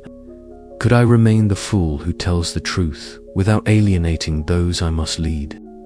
Was there a way to balance candor with tact? To forge a path that honored my nature yet secured the kingdom's fragile peace? The dawn brought no easy answers, only the resolve to try. For a fool's journey is never straightforward, but it is one worth taking, especially when the fate of a kingdom hangs in the balance. And so, I prepare for the challenges ahead, knowing that truth, like laughter, can be both a bomb and a blade. The question remains, which will it be when the next curtain rises? But that, dear reader, is a tale for another time. The sun was dipping behind the crooked spires of the castle when I found myself wandering the royal garden, a place where the air was thick with the scent of honeysuckle and something far less wholesome. There, twisting and curling among the hedges like a vine that had grown too clever for its own good, was the whispering vine. It shimmered faintly, crimson flowers glowing softly like little lanterns in the dusk. The air around it thrummed with an energy both beguiling and unsettling. It was, quite literally, a plant of lies. I had always thought lies were straightforward affairs, deceptions told to gain advantage or avoid consequences. But this vine, this living embodiment of enchantment, was unlike any falsehood I'd encountered. It whispered to the courtiers who passed by, weaving sweet nothings that made the bruises in their hearts feel lighter, the wounds in their bodies ache less. It promised comfort and healing, and in its presence, the world seemed a little less cruel. Yet beneath that soothing veneer lurked a subtle poison, a slow erosion of truth that threatened to unravel the very fabric of our kingdom. I paused, watching a noble woman pause beside the vine, her eyes fluttering closed as its tendrils curled gently toward her. The lie it told her was soft and tender, a balm for her grief. But the moment she opened her eyes again, they were clouded, a flicker of confusion and forgetfulness shadowing her gaze. It was a lie that healed, yes, but also one that blinded. "You look troubled," a voice said behind me. Lady Miralda stepped into the fading light, her robes trailing softly on the gravel path. "The vine has a strange magic. It soothes pain, yes, but at a cost few understand. It's a paradox," I admitted, turning to face her. "A lie that heals, but also harms. How can I, the one who must speak truth, reconcile that?" She smiled faintly, her silver hair catching the last rays of the sun. "Sometimes, truth is a blade too sharp for the soul. A gentle untruth can be a salve, but if left unchecked, even the gentlest lie can grow poisonous. Her words echoed in my mind as we walked to the healing chamber, where soldiers from the front lines lay recovering. Lady Meralda worked tirelessly, her hands weaving herbs and spells into remedies. She shared stories of how the vine's magic had eased the pain of many, allowing them to endure wounds that would otherwise have broken them. Yet, as I watched, I noticed the subtle shadows beneath their eyes, the flickers of uncertainty in their smiles. The vine's enchantment was a double-edged sword, and the kingdom was caught in its thorns. Back at the council chamber, the tension was palpable. Sir Bumblescratch, ever earnest and clumsy, stumbled over his words while trying to report strange behaviors among the court. "It's as if the truth slips away when that vine's near," he said, his voice cracking. "People forget what's real and what's not." The room erupted into nervous murmurs. The idea that a plant could wield such power was absurd, yet undeniable. I realized this enchanted lie was not merely a deception, but a force that shaped our reality and emotions in ways we had not anticipated. Determined to confront this threat, I returned to the garden under the cloak of night. The moonlight bathed the whispering vine in a silvery glow, its flowers pulsing gently like a heartbeat. I spoke to it not with anger or command, but with questions born of bewilderment and hope. "Why do you lie to heal? What do you gain by twisting truth?" I asked. The vine responded, not in words, but in a surge of images and feelings, kaleidoscope of sorrow, longing, and desperation.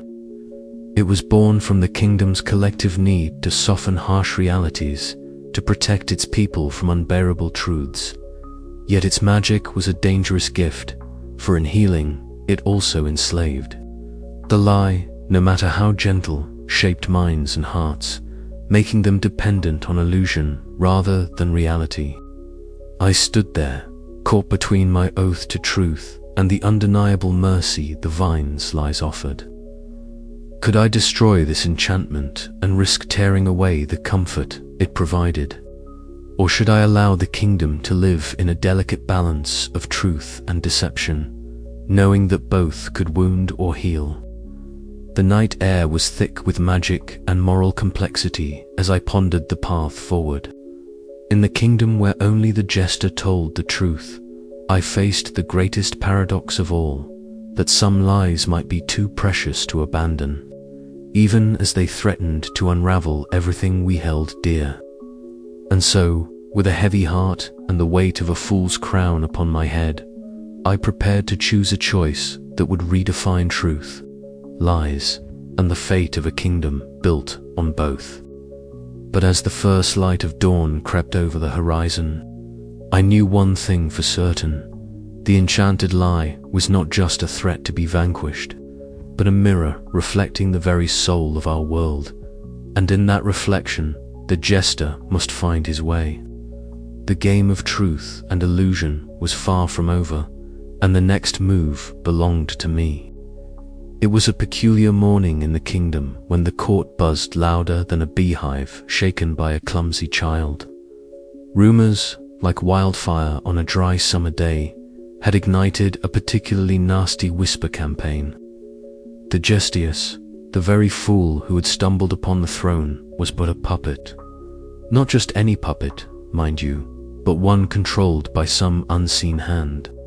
A shadowy mastermind pulling strings from behind the velvet curtains. Now, the jester had dealt with many things in his short reign. Enchanted lies, absurd armies, and illusions that bent reality more than a drunken acrobat bends a pole. But nothing quite tickled his fancy like the idea of being a puppet. "A puppet," he muttered, spinning one of his colorful bells between his fingers. "If I'm a puppet, then I demand better strings. These feel cheap."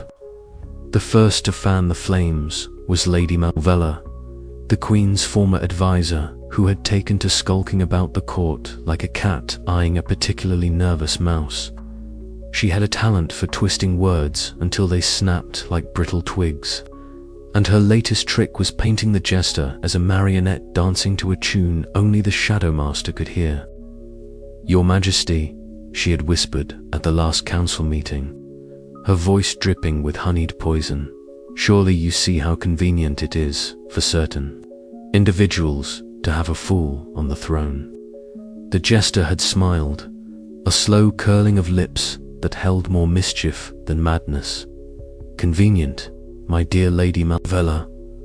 If I am convenient, then you are the court's favorite headache." But the rumor mill churned onward, and soon even Sir Bumble, the royal herald notorious for tripping over his own words and feet, was delivering garbled messages about secret puppeteers. The palace halls echoed with whispers, and the jester knew that if he did not act, his reign would become the punchline of every tavern joke from here to the mountains. So he devised a plan, one befitting a king who owed his throne to a fool's luck and a tongue sharper than a dragon's tooth. He would hold a public audience in the palace square, a place where truth and laughter could mingle freely under the open sky. On the day of the speech, the square brimmed with expectant faces, nobles draped in finery, commoners with dirt-smudged cheeks, and even the odd wandering minstrel who had heard tales of the Jester King's antics. Banners snapped in the wind, and the scent of freshly baked bread mingled with the sharp tang of anticipation. The jester stepped onto the dais, his bells jingling a merry tune. Friends, subjects, and those who snuck in disguised as pigeons, he began, bowing with theatrical flair. "I stand before you not as a puppet, but as a man who once tripped over his own feet and landed squarely on the throne." Laughter rippled through the crowd, a wave that lifted the spirits of even the most skeptical. "They say I am controlled by shadows," he continued, eyes glinting. "But if that is true, then I must say these shadows are remarkably poor at sending me coherent notes. Last week, I was told to invade the neighboring kingdom with a battalion of singing frogs. I tried. The frogs refused, citing union rules. More laughter. No, my friends, if I have any strings, they are tangled in my own foolishness, and I rather like it that way. For a puppet cannot laugh at its own jokes, nor can it stumble into victory by sheer accident." The crowd erupted into cheers, the sound like a burst of sunlight through a stormy sky. Behind the scenes, Lady Malvola scowled, her carefully woven web unraveling before her eyes. Meanwhile, Sir Bumble, who had been nervously pacing the sidelines, tripped over a loose stone and fell flat on his face, a moment of slapstick that even the most serious noble could not suppress a chuckle over. Yet, as the day waned and the sun dipped below the horizon, a different scene unfolded. In the palace gardens, bathed in silver moonlight, a figure cloaked in shadows watched the festivities with unreadable intent. The Shadow Master, whose name was whispered but never spoken aloud, smiled thinly. The game was far from over. "They believe the puppet show has ended," the Shadow Master murmured, voice like a silk thread sliding through the air. But the strings have merely shifted. Back in the grand hall, the jester returned to his chambers, bells softly jingling as he removed his cap. His reflection in the mirror caught his eye, and for a moment, the Fool King pondered the strange paradox of his reign. A man who told the truth in a kingdom built on lies, yet whose own freedom was questioned by the very people he sought to lead. "Puppet or not," he whispered to his reflection, "I will dance to my own tune, and may it be a tune loud enough to drown out the whispers." Outside, the night deepened, and the kingdom held its breath, caught between shadows and laughter, truth and illusion. The Fool King stood at the crossroads of power, his fate as uncertain as the next joke on his tongue. And somewhere, In the tangled web of plots and prophecies, the first thread of a new conspiracy began to pull. What strings would the jester cut? What puppets would he unmask? And could a fool truly be king without losing his soul or his sense of humor? Only time would tell. But for now, the stage was set, the players assembled, and the greatest act of all was about to begin.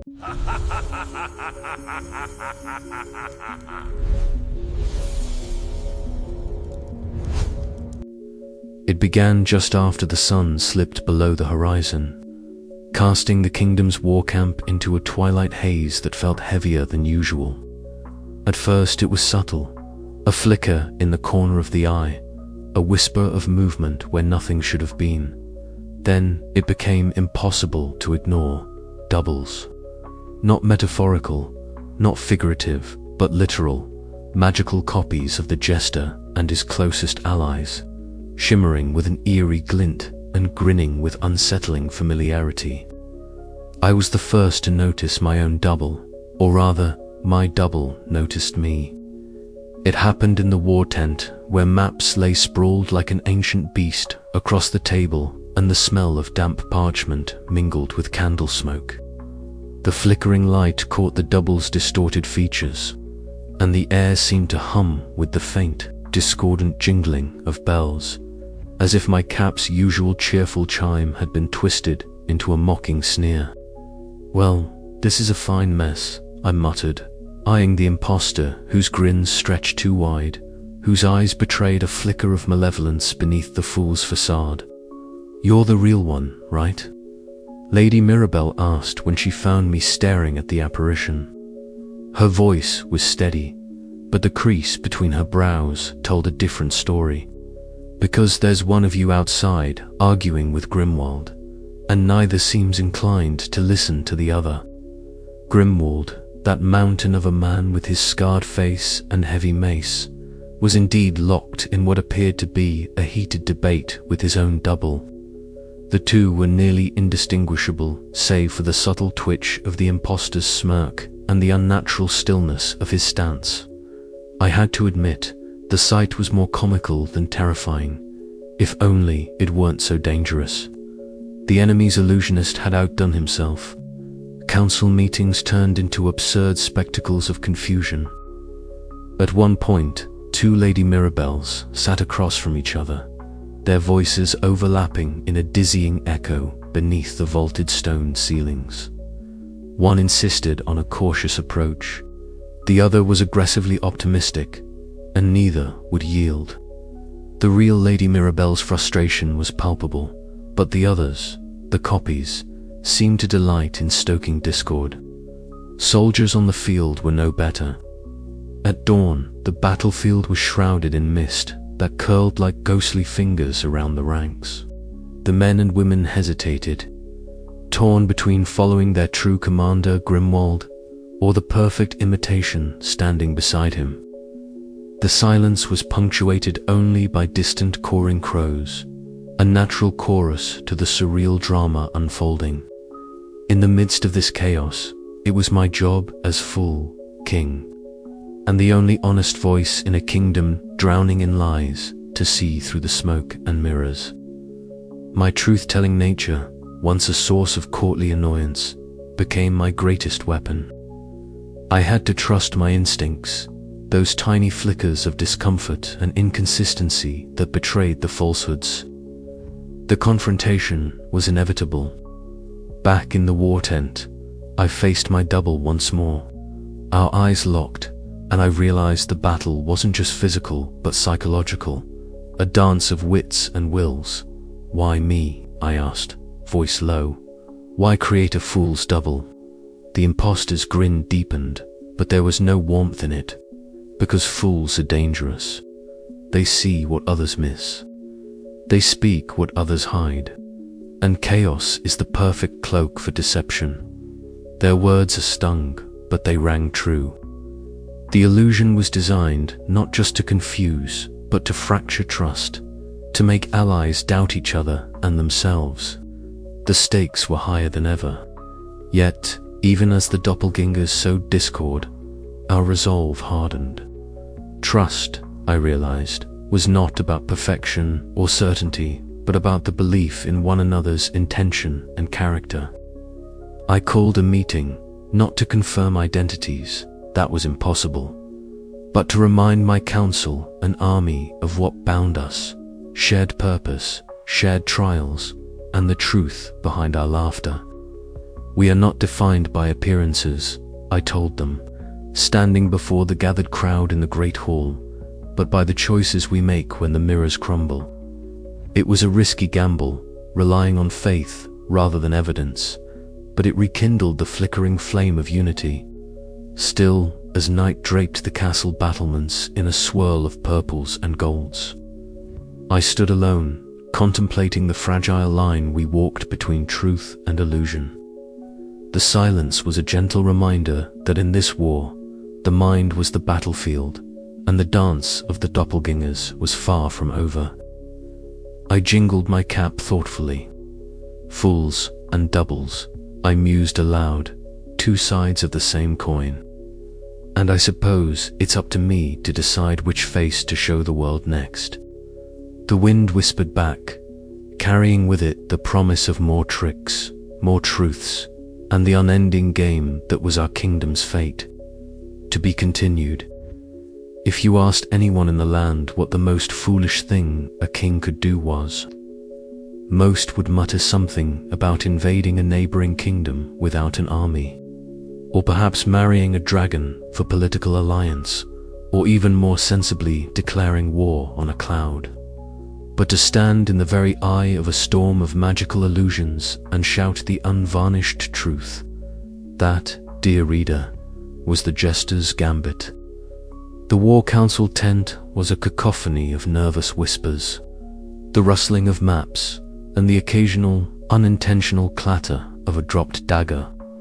Captain Quibble, looking more confused than ever, leaned over a parchment that might have been a battle plan or a recipe for Stewhard to tell under the candlelight.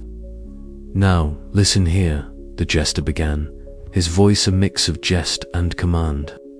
We're not going to win this war by playing by the usual rules. Our enemy's strength lies not in swords or spears, but in shadows and smoke illusions that bend reality like a drunk wizard's wand. Madame Mira nodded, her eyes gleaming with a mix of respect and skepticism. And your solution, your majesty? Truth, the jester said simply, jingling the bells on his cap.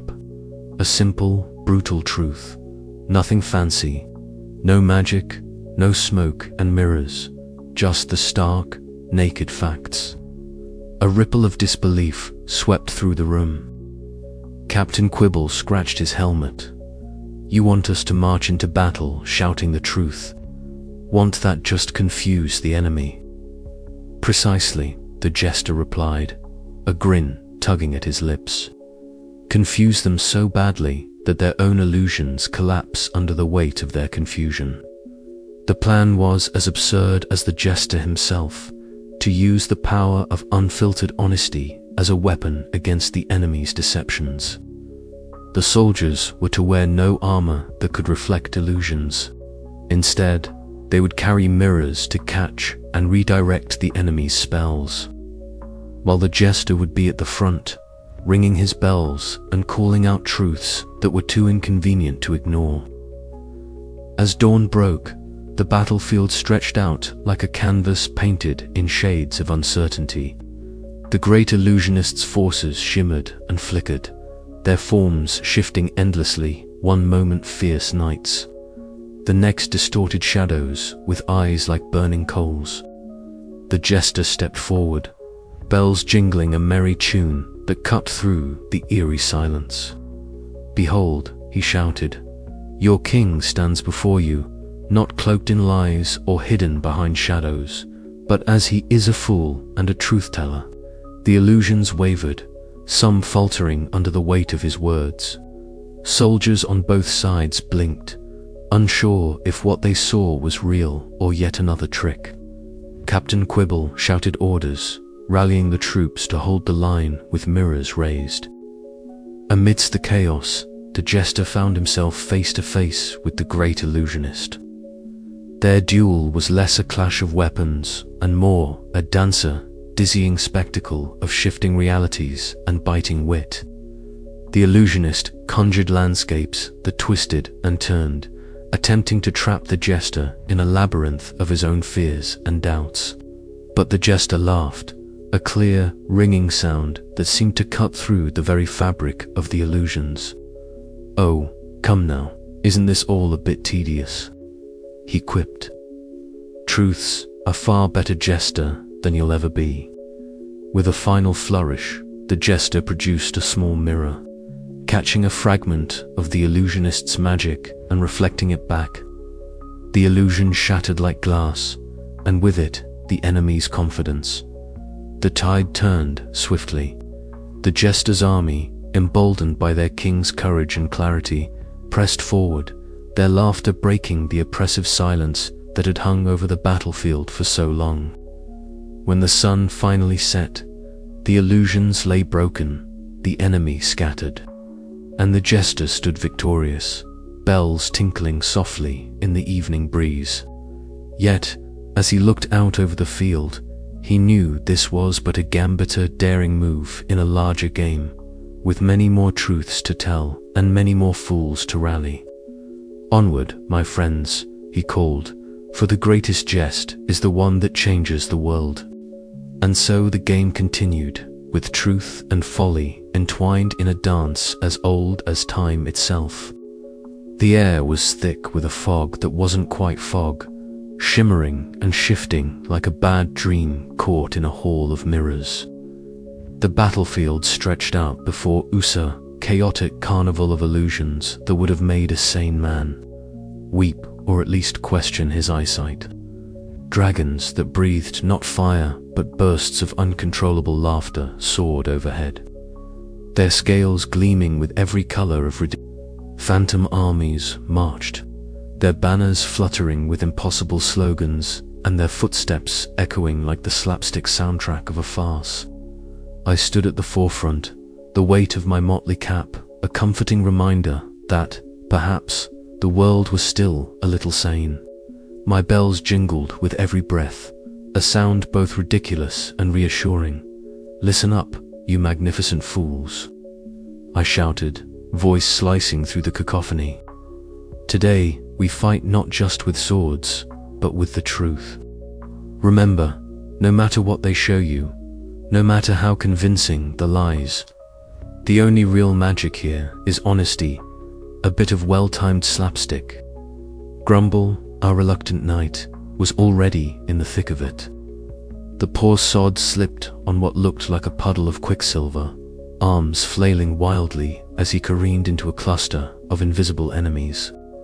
Instead of a disaster, his clumsy tumble sent opponents sprawling, their illusionary forms flickering and fading like bad TV signals. By the king's missing crown, Grumble grunted, pushing himself up with a sheepish grin. I meant to do that. Beside me, Mimsy, the whisperer, melted into the shadows, her quiet footsteps barely a whisper against the madness. Where Viridian's illusions screamed with colors and sound, she moved with the subtlety of a secret, unraveling the tangled lies one careful truth at a time. Her whispers were like soft knives, cutting through enchantments that had held the kingdom in fear for too long. Captain Clodhopper, bless his squeaky boots, led a charge that looked more like a dance gone wrong than a military maneuver. Yet somehow, his bumbling bravado rallied the troops, turning confusion into a contagious kind of courage. His shouts left, right, no, wait, just follow me, became the battle cry of a ragtag army, proving that bravery does not always require grace.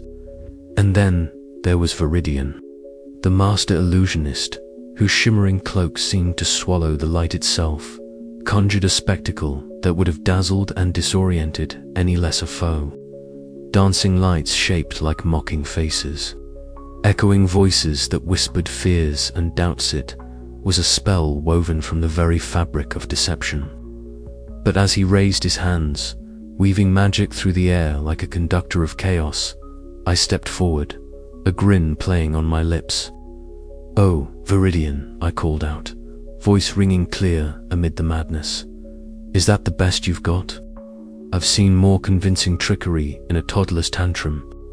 Our duel began atop a tower of illusions, the world around us flickering like a candle struggling against the wind. Words were our weapons, each phrase a spell that bent reality. I juggled truth and folly with a flair only a fool could master, while Viridian countered with dazzling deceptions and biting sarcasm.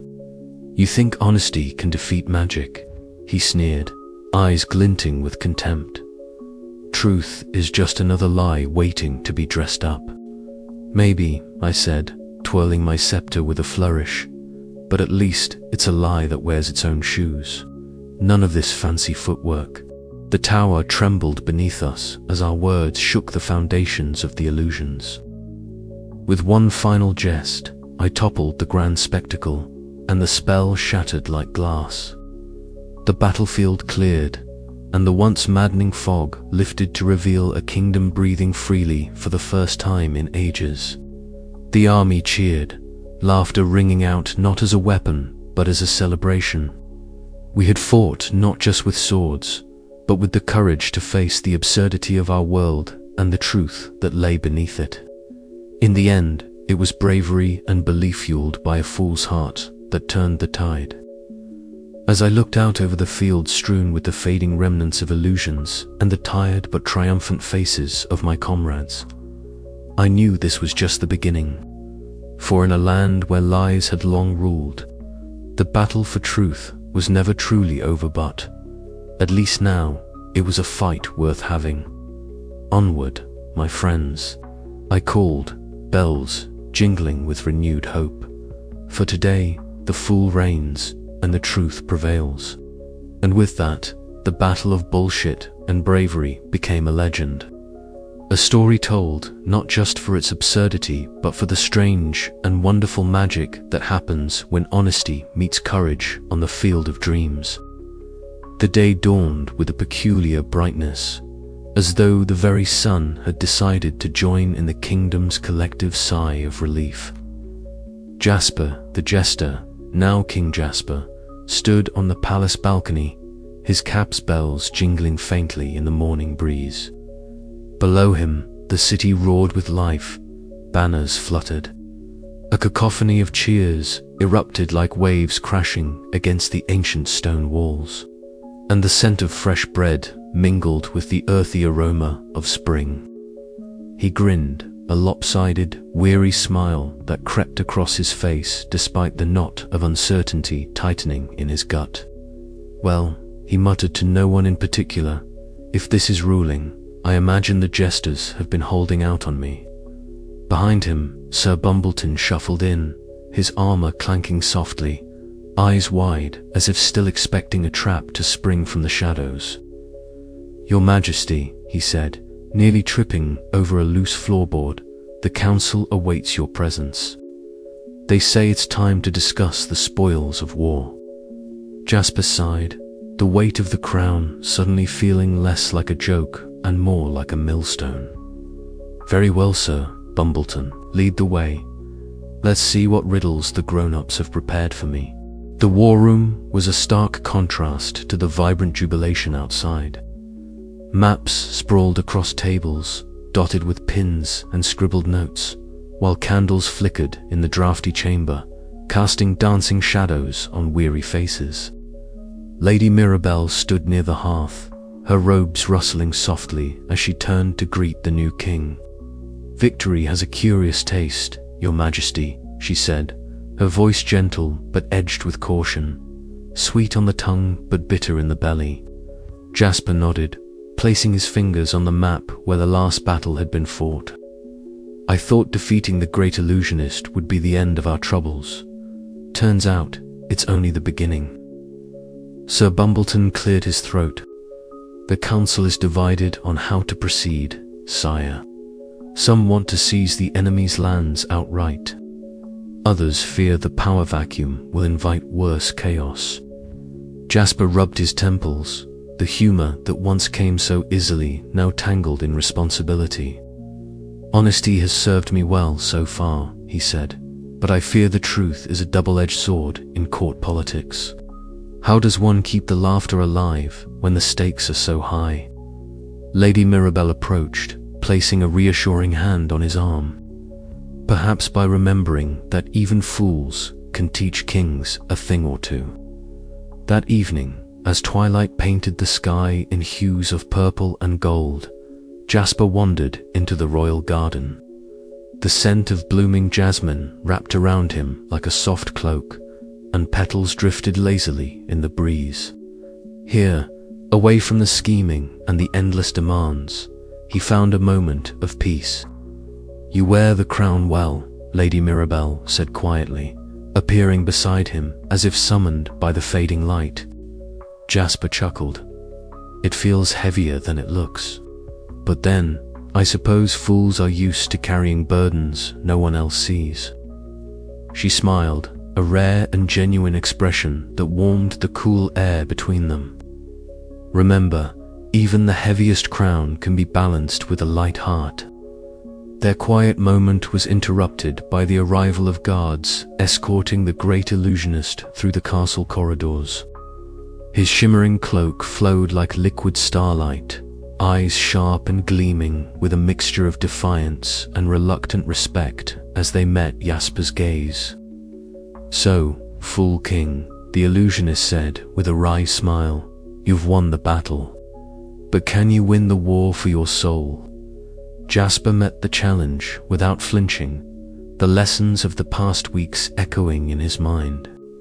"Perhaps," he replied, "but only if I remember that sometimes the greatest magic lies in laughter and truth, even when the road ahead is uncertain."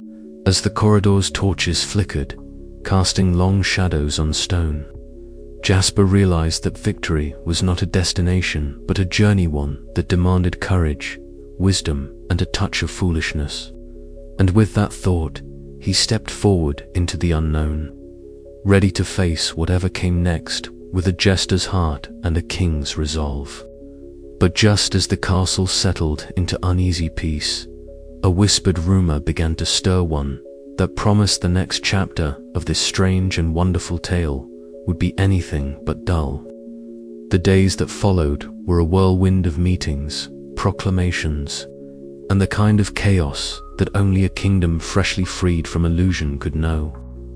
Jasper found himself pulled in a dozen directions at once, from disputes over land rights to the delicate negotiations with neighboring realms, still wary of their new king's reputation.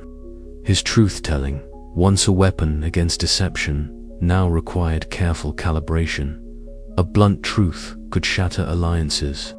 A well-placed jest could ease tensions, but missteps were costly. The court became a stage where every smile might hide a dagger, and every word was weighed for meaning beyond its surface. Yet, amidst the turmoil, there were moments of genuine connection. Sir Bumbleton, despite his bumbling ways, proved an invaluable confidant, his loyalty steadfast even when Jasper doubted himself. Lady Mirabelle continued to be a beacon of calm, her wisdom a steady anchor in the swirling storm. One afternoon, Jasper convened his council, the room buzzing with heated debate over the treatment of prisoners captured during the war. The great illusionist sat silently, watching with an inscrutable expression. "We must be just," Jasper declared, voice firm. "If we become the tyrants we fought against, what have we truly won?" Murmurs rippled through the council. Some nodded, others frowned. The illusionist finally spoke, voice smooth as silk. "Justice is a mirror, Your Majesty. It reflects the face of the one who holds it. Choose wisely what you see." Jasper met his gaze squarely. "Then I choose to see a kingdom where honesty and mercy hold equal weight." As the council slowly reached consensus, a tentative hope blossomed in the room. Perhaps, after all, the fool's reward was not just power or glory, but the chance to reshape the very soul of the kingdom. But as night fell and the castle quieted, Jasper knew the road ahead would test him in ways the battlefield never could. For in ruling, as in jesting, the greatest challenge was to remain true to oneself and to the people who looked to him, not just for laughter, but for light in the shadows. And with that, the Fool King prepared to face the dawn of a new era, where every smile hid a story, and every truth carried the weight of a kingdom's future. The story was far from over. Indeed, it was only just beginning. The sun had barely risen over the battered rooftops of the capital when I found myself perched atop the half-reconstructed watchtower, a vantage point that offered a panoramic view of what was, by all accounts, a kingdom in stitches, literally and figuratively.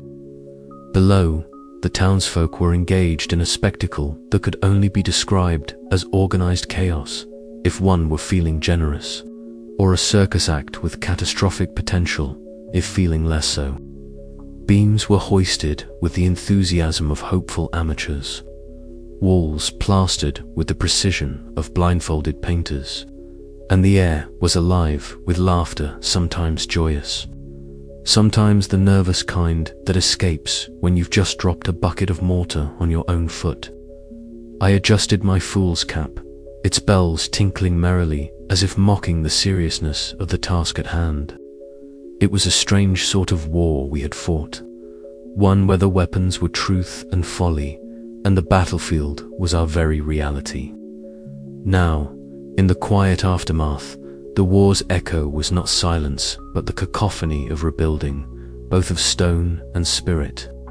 Lady Mimsy was already in the thick of it, her spectacles slipping down her nose as she attempted to marshal the townspeople for a meeting.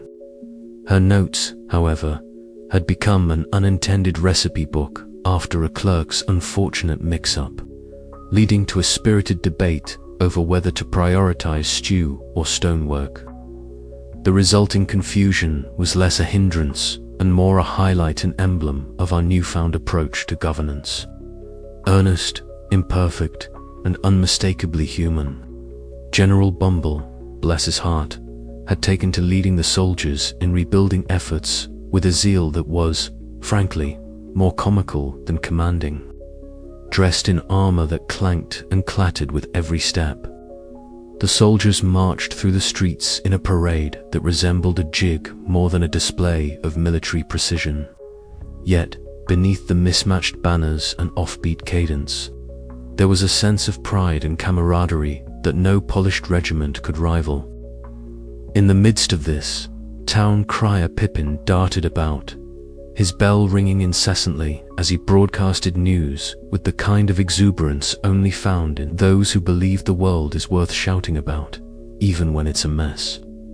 His voice was a constant reminder that even amid ruin, the spirit of the people remained unbroken.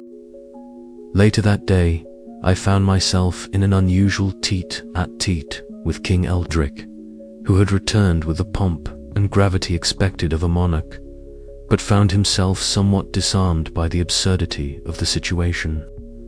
Our exchange was a dance of wit and sarcasm, each barb a thread weaving a tapestry of mutual respect beneath the farce. It was a moment that crystallized the paradox of our kingdom, that beneath the laughter and folly lay a profound truth about resilience and renewal. As dusk settled, casting long shadows over the patchwork city, I couldn't help but reflect on the strange alchemy that had brought us here. A kingdom built on lies, illusions, and enchanted foolishness had weathered a war fought with honesty and absurdity. Now, it was healing not with solemn proclamations or grand gestures, but with laughter, shared mishaps, and the stubborn refusal to take itself too seriously. The road ahead was uncertain, paved with more questions than answers. Could a kingdom truly thrive when its foundation was laughter? Was there strength in folly, wisdom in jest? These were not questions to be answered with pomp or decree, but lived and learned in the clumsy steps of a people rebuilding more than just walls. And so, as the stars blinked awake in the evening sky.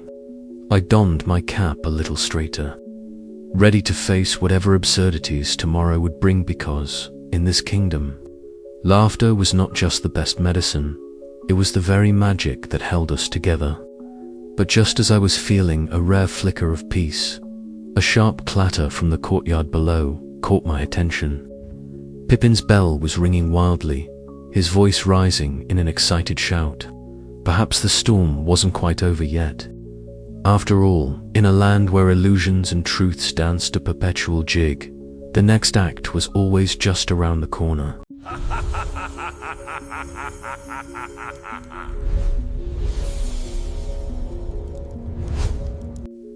The grand doors of the throne room creaked open with an ominous groan that seemed far too theatrical for a mere entrance. I was midway through explaining to Lady Mirabelle how a cake made entirely of turnips could be considered a delicacy when the commotion began. All eyes turned as a figure stepped into the dim light, dust motes swirling in the sunbeams like tiny enchanted spirits.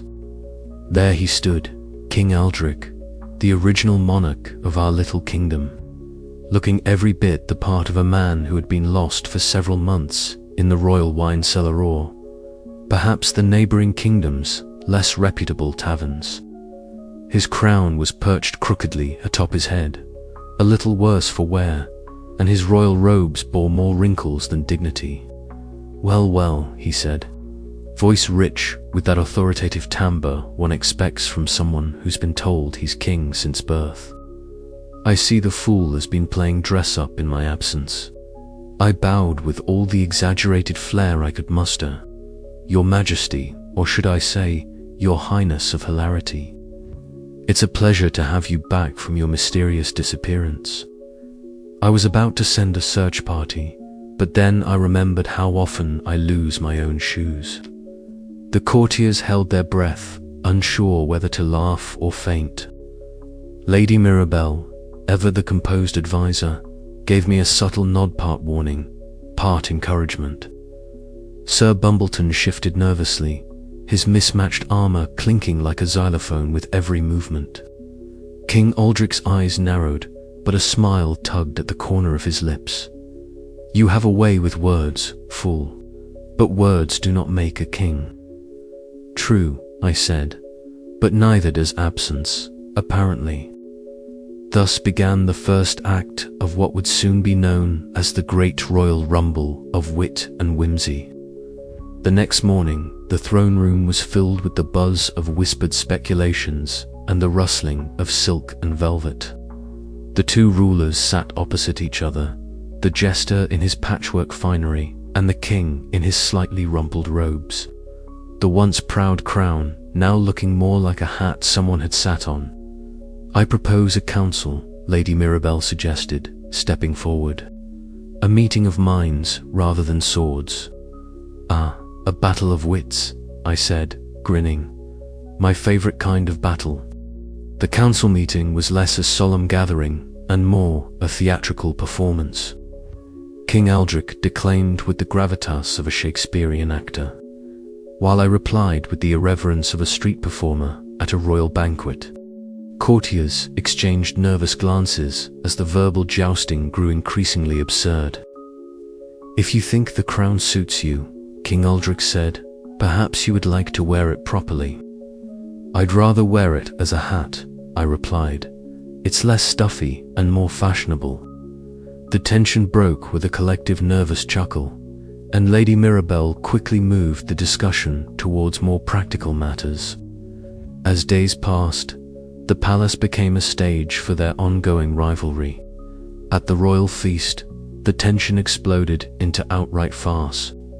King Aldrich attempted to assert his authority by commanding the band to play martial tunes, only for me to interrupt with a lively jig that had the courtiers clapping along in defiance of royal protocol. The highlight of the feast was, without doubt, the pie-throwing incident. It began as a subtle exchange of pastry-based insults, but quickly escalated into a full-scale food fight. By the time the royal guards intervened, Both men were covered in blueberry and custard, their dignity as splattered as the banquet hall. Yet, amidst the chaos, something unexpected happened. In a rare, quiet moment among the palace gardens, as the sunset bled orange and pink across the sky, King Aldrich and I found ourselves alone. "You are a strange man, Jester," he said, picking a petal from a nearby rose. "Not the fool I expected." "And you are not the tyrant I feared," I replied. "It seems we are both more than our titles." He smiled, a genuine expression that softened the wrinkles of battle lines and courtly stress.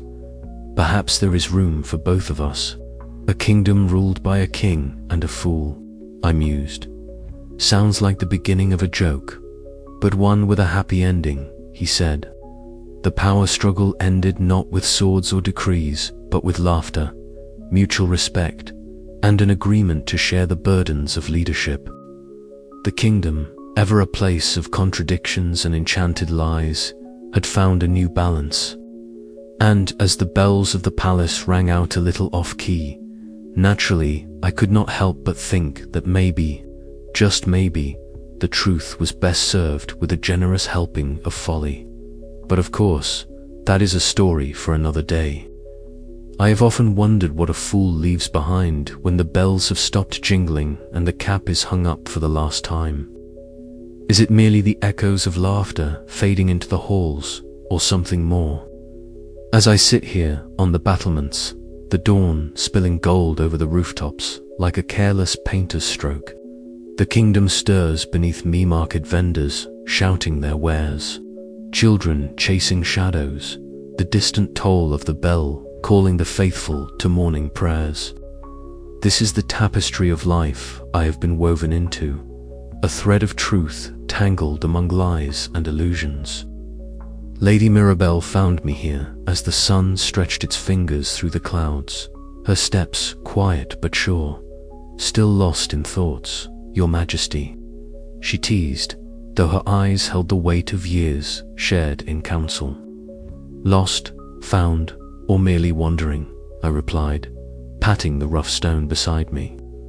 "A fool's legacy is an enigma wrapped in a riddle, tied with a ribbon of laughter. But what is it really?" She settled down, her gaze following the bustle below. "Legacy is not carved in stone or inked in royal decrees," she said softly. "It lives in stories, in the truths that survive the distortions of time. You have changed this kingdom, not by conquest, but by shaking its foundations with honest folly." Her words stirred something within me, a mixture of pride and doubt. I thought of the army of idiots I commanded, their quirks and courage, the battles we fought not just with swords but with wit. I recalled the soothsayers' lies unraveled, the illusions shattered, and the laughter that became our shield and sword. Later, in the quiet of the council chamber, where the fire crackled and shadows danced, our conversation deepened. "Power is a curious thing," I mused. "It promises control, but often delivers chaos." And yet, Lady Mirabelle countered, "It is how one wields that chaos which defines a ruler. You wielded it with jest and honesty, turning conventions on their head." Her voice was a balm to my restless mind. I realized that my reign was never about dominion, but about disruption of lies, pretenses, and stagnant traditions. Scribbler the scribe burst into the study where I had taken refuge, waving a freshly inked scroll. "Your stories, my lord, chronicles that will sing your tale for generations." He read passages aloud, his voice weaving my follies and triumphs into legend. The rustle of parchment and his animated tone filled the room, bridging past and future. I listened, a smile tugging at the corners of my mouth. Perhaps this was the true Legucia story, told and retold, colored with laughter and truth. Even Captain Noodle, ever the bemused warrior, joined our circle with a grin. Who would have thought that a band of fools could rewrite history? I nodded, knowing that the army of idiots was not just a joke, but a symbol of hope and resilience. Our victory was not in might, but in the courage to be genuine in a world steeped in deception. As twilight fell, I found myself in the town square, surrounded by villagers and old comrades. I told them stories, some true, some twisted for effect, but all laced with the heart of our journey. Laughter bubbled up, mingling with tears, as stars blinked awake above us. In that moment, I understood. A fool's legacy is not a monument of stone or a crown of gold. It is the laughter shared, the truths spoken, and the bonds forged in the crucible of absurdity and honesty. It lives in the stories that outlast us, carried in the hearts of those who dare to question, to laugh, and to tell the truth. And so, as the night deepens and the echoes of my voice fade into the cool air, I wonder not with sadness, but with hope what tales will be told when I am but a whisper in the wind. For in the end, perhaps that is all any of us can ask. To be remembered not for the power we held, but for the truth we dared to speak, and the laughter we left behind. But of that, my friends, more in time. For the story is never truly finished, and a fool's tale is best told with a wink, a nod, and the promise of another jest just around the corner. If there was ever a moment when the kingdom could throw off the heavy cloak of solemnity and drape itself in a glittering toga of absurdity, this was it. The Grand Plaza, once a stage for royal decrees and whispered conspiracies, now thrummed with a new kind of life. Banners of every conceivable colorsome plane, some polka-dotted, others striped like zebras that had lost their way, fluttered wildly in the gentle breeze. The townsfolk, liberated from the shackles of pretense, had donned costumes so delightfully eccentric that even the most serious judge might have chuckled involuntarily. Hats with feathers that tickled ears, cloaks sewn from mismatched patches, and shoes that squeaked with every step painted the scene with hues of happiness. At the forefront of this vibrant cavalcade strode the jester himself, his bells jingling a merry tune that seemed to coax smiles from even the surliest faces. His motley shimmered with a rainbow of colors, each patch telling a tale of past follies and triumphs. His sharp eyes gleaming with mischief and a spark of something deeper, perhaps wisdom disguised as jest evade the crowd with affection. He lifted his cap in a sweeping bow, eliciting cheers and laughter that rippled through the gathered masses like a warm wave. Lady Mirabelle, the royal advisor and master of ceremonies, had outdone herself. Her gown shifted patterns unpredictably, from swirling vines to dancing stars, much to the delight and occasional surprise of those close enough to witness the magic. In one hand, she wielded a fan that occasionally squirted a fine mist of water, catching the afternoon sun in tiny prisms. Her voice rang clear and commanding as she orchestrated the ceremony, ensuring that every participant's absurdity was not only tolerated but celebrated. When a wayward spark of magic caused a puff of harmless smoke to erupt from the ceremonial podium, she merely curtsied with a flourish, turning what could have been a moment of panic into one of delight. The army of idiots, once a ragtag band of bumbling recruits, now marched with a newfound spirit. Sir Bumbleton, their earnest commander, led the charge with his mismatched armor clanking rhythmically. Inevitably, his helmet slipped over one eye just as he attempted a noble gesture, causing him to stumble into a precarious stack of juggling fools. The resulting domino effect sent performers tumbling in a cascade of laughter and playful shouts. Far from being embarrassed, Sir Bumbleton grinned sheepishly, his confusion only endearing him further to the crowd. This was no ordinary army, and this was no ordinary battle.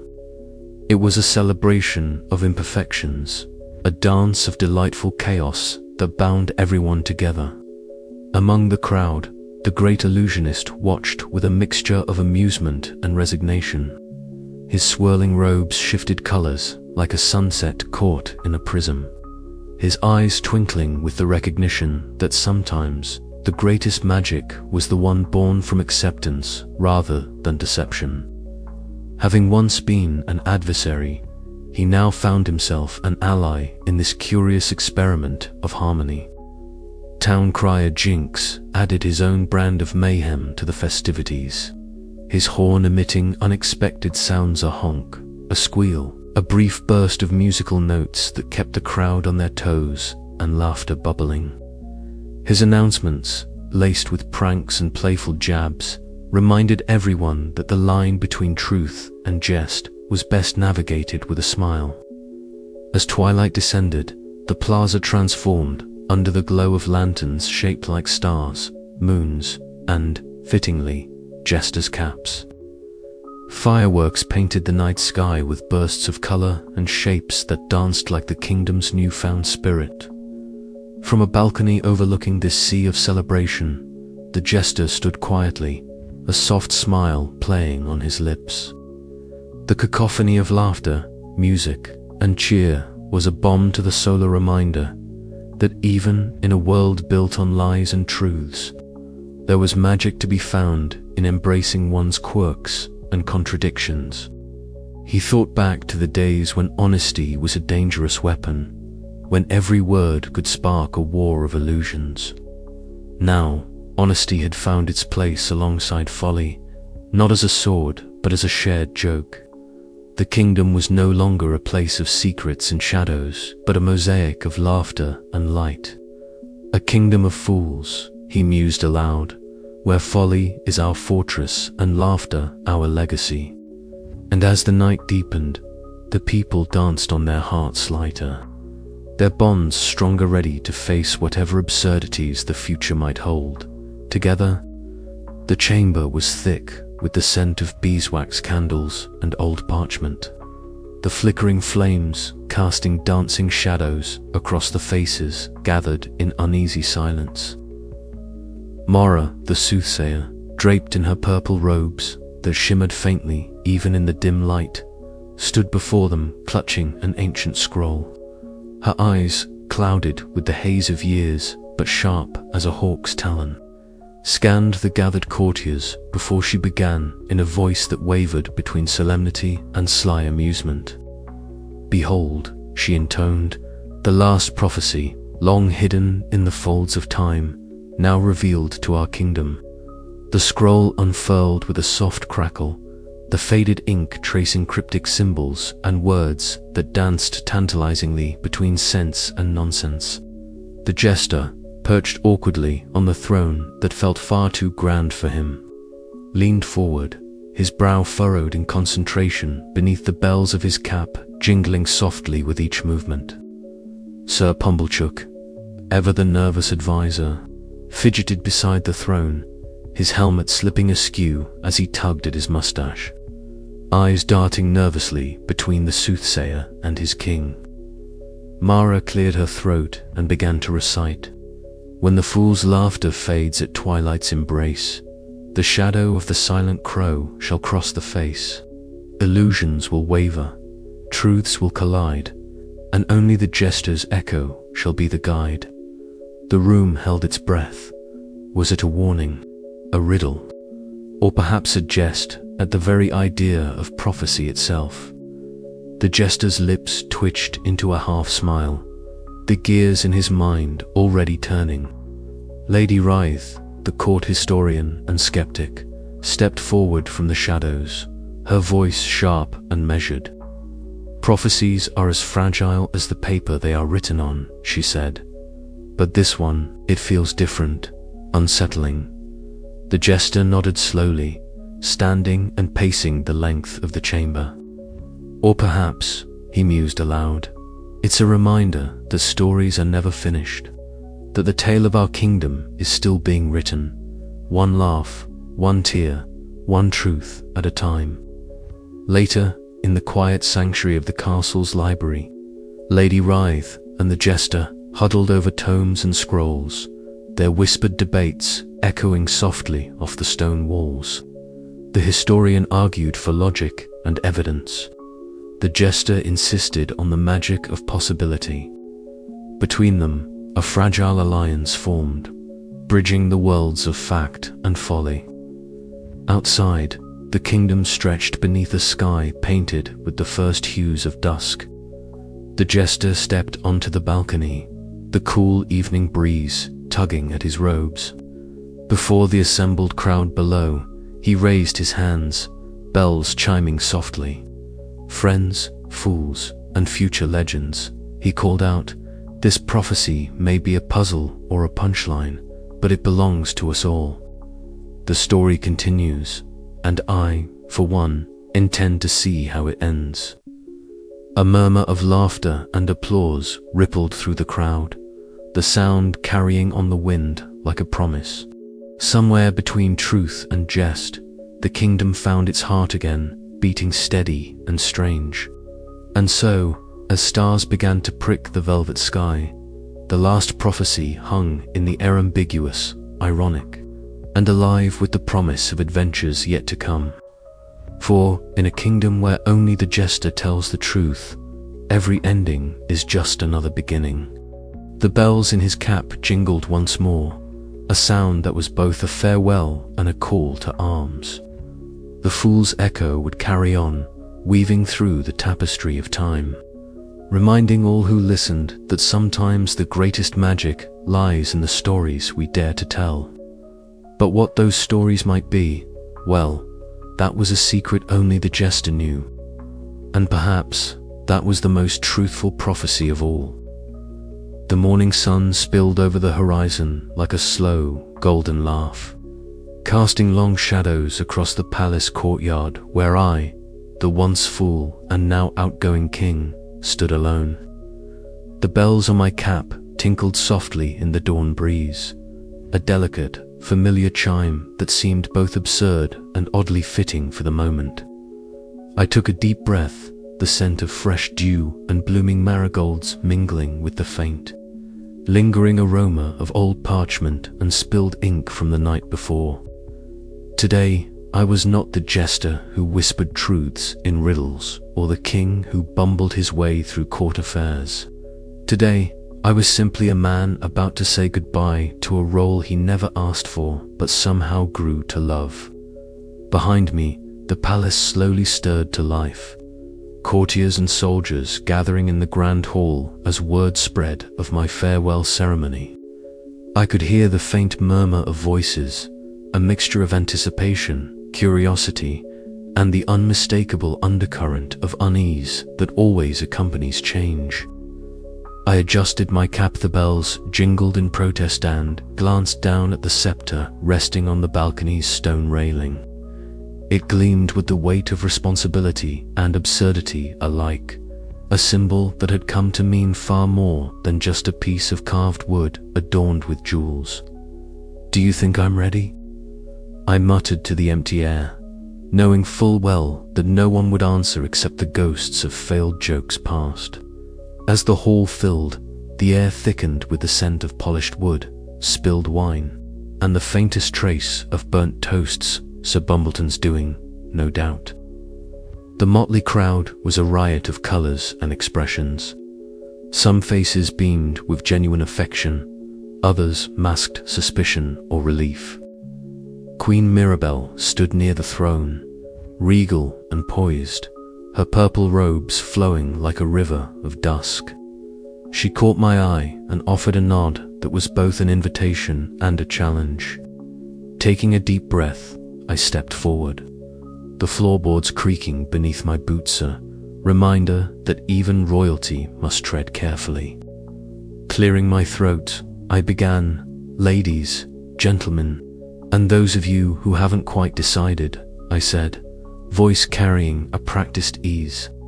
"Today marks the moment when this humble fool hangs up his cap and passes the crown. It's been a wild ride, full of more twists than a serpent's knitting pattern and more truths than a tavern full of gossipers can handle." Laughter rippled through the crowd, easing the tension like a warm fire on a cold night. I pressed on, weaving satire with sincerity. "I came into this position quite by accident, much like a cat walking into a fish market and deciding it's now the proprietor. And yet, in this accidental reign, I have learned that truth is not always a sword to be wielded, but sometimes a candle to be lit. Not all lies are wicked, and not all truths are kind. The hall grew quieter, the weight of my words settling like dust on ancient tomes. Queen Mirabelle's gaze softened, and I saw in her eyes a flicker of understanding that transcended politics and power. So, as I stepped back into the shadows from which I came, I concluded, I leave you not just a kingdom, but a story of fools, laughter, and the strange magic that binds them. May it be told with joy and a pinch of salt. Applause erupted, sincere and heartfelt, mingling with a few tears and knowing smiles. As the crowd began to disperse, I approached Queen Mirabelle, extending the scepter with a flourish that was more theatrical than regal. Our hands met briefly, silent pact, forged in humor and hope. The kingdom is in good hands, I said softly, and the fool in better ones, she replied with a rare smile.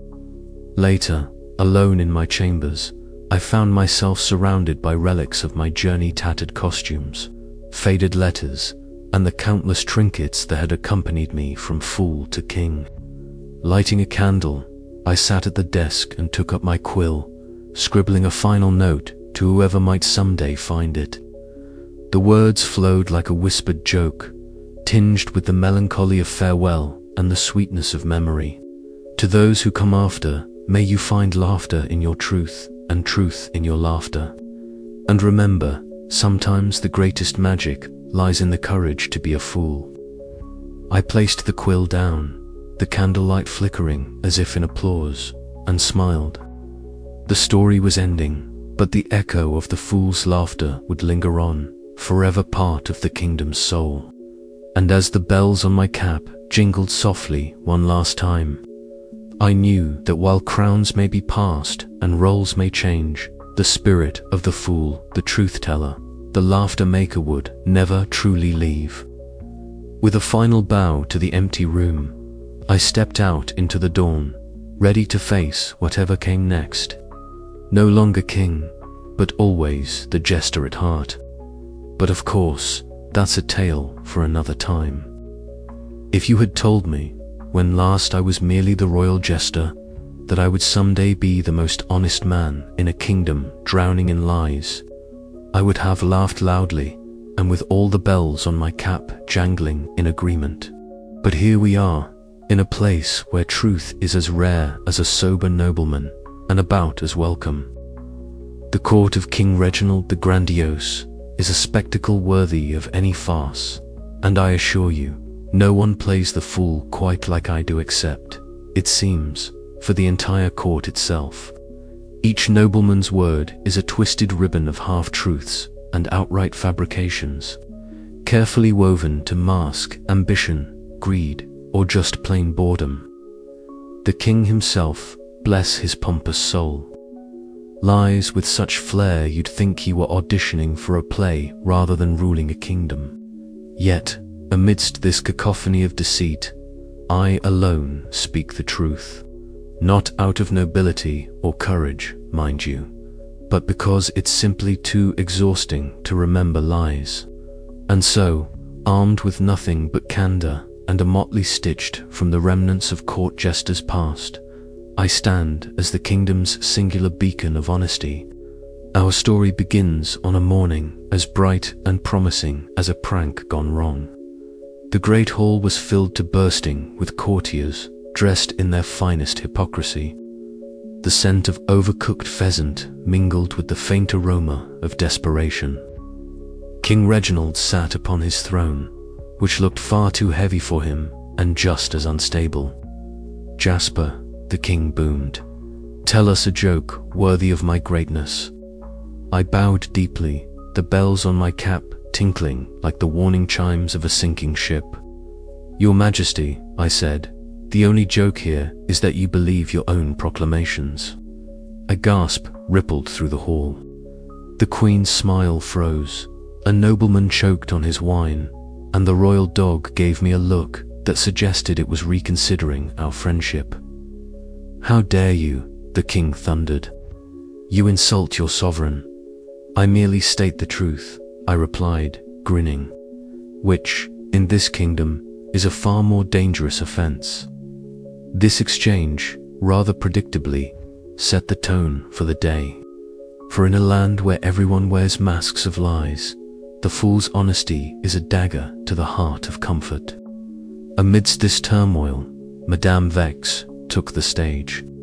Draped in shadows and mystery, she unfurled an ominous prophecy that sent a shiver through the marble columns.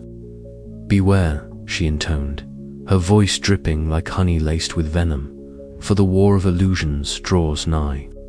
When the truth is the rarest coin, the kingdom shall tremble beneath the weight of its own deceptions." The court murmured nervously, though no one dared question her words aloud. Prophecies, after all, are like bad weather forecasts, mostly ignored until it rains frogs.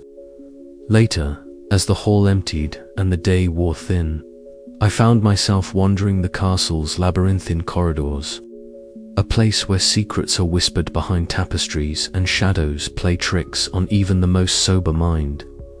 It was in one such shadowed alcove that I overheard voices, low, urgent, and dripping with conspiracy. Figures cloaked in deception plotted moves that would ripple through the kingdom like a badly thrown pie. "The king's absence will be our chance," hissed one, and the fool asked another. "He will be useful," came the reply. "Useful, that's a word I'm not accustomed to hearing outside of foolish and unwelcome." As I retreated, my mind raced. The prophecy, the conspiracies, the king's strange behavior, these were threads in a tangled web that I, Jasper the Jester, was about to unravel. And so, dear reader, with a cap full of bells and a heart full of questions, I stand at the threshold of a story where truth is both weapon and curse, and a fool might just be the kingdom's last hope. But beware, in a land where lies are enchantments and honesty a curse, the line between wisdom and folly blurs like the face of a drunken minstrel at dawn. And trust me, you'll want to hold on tight, for this tale is only just beginning. The day ended as it began, with chaos, confusion, and a court that found my honesty more unsettling than any prophecy. But if there's one thing I've learned, it's that even the loudest lie cannot drown out the ringing of a fool's truth. And that truth, dear reader, starts with me.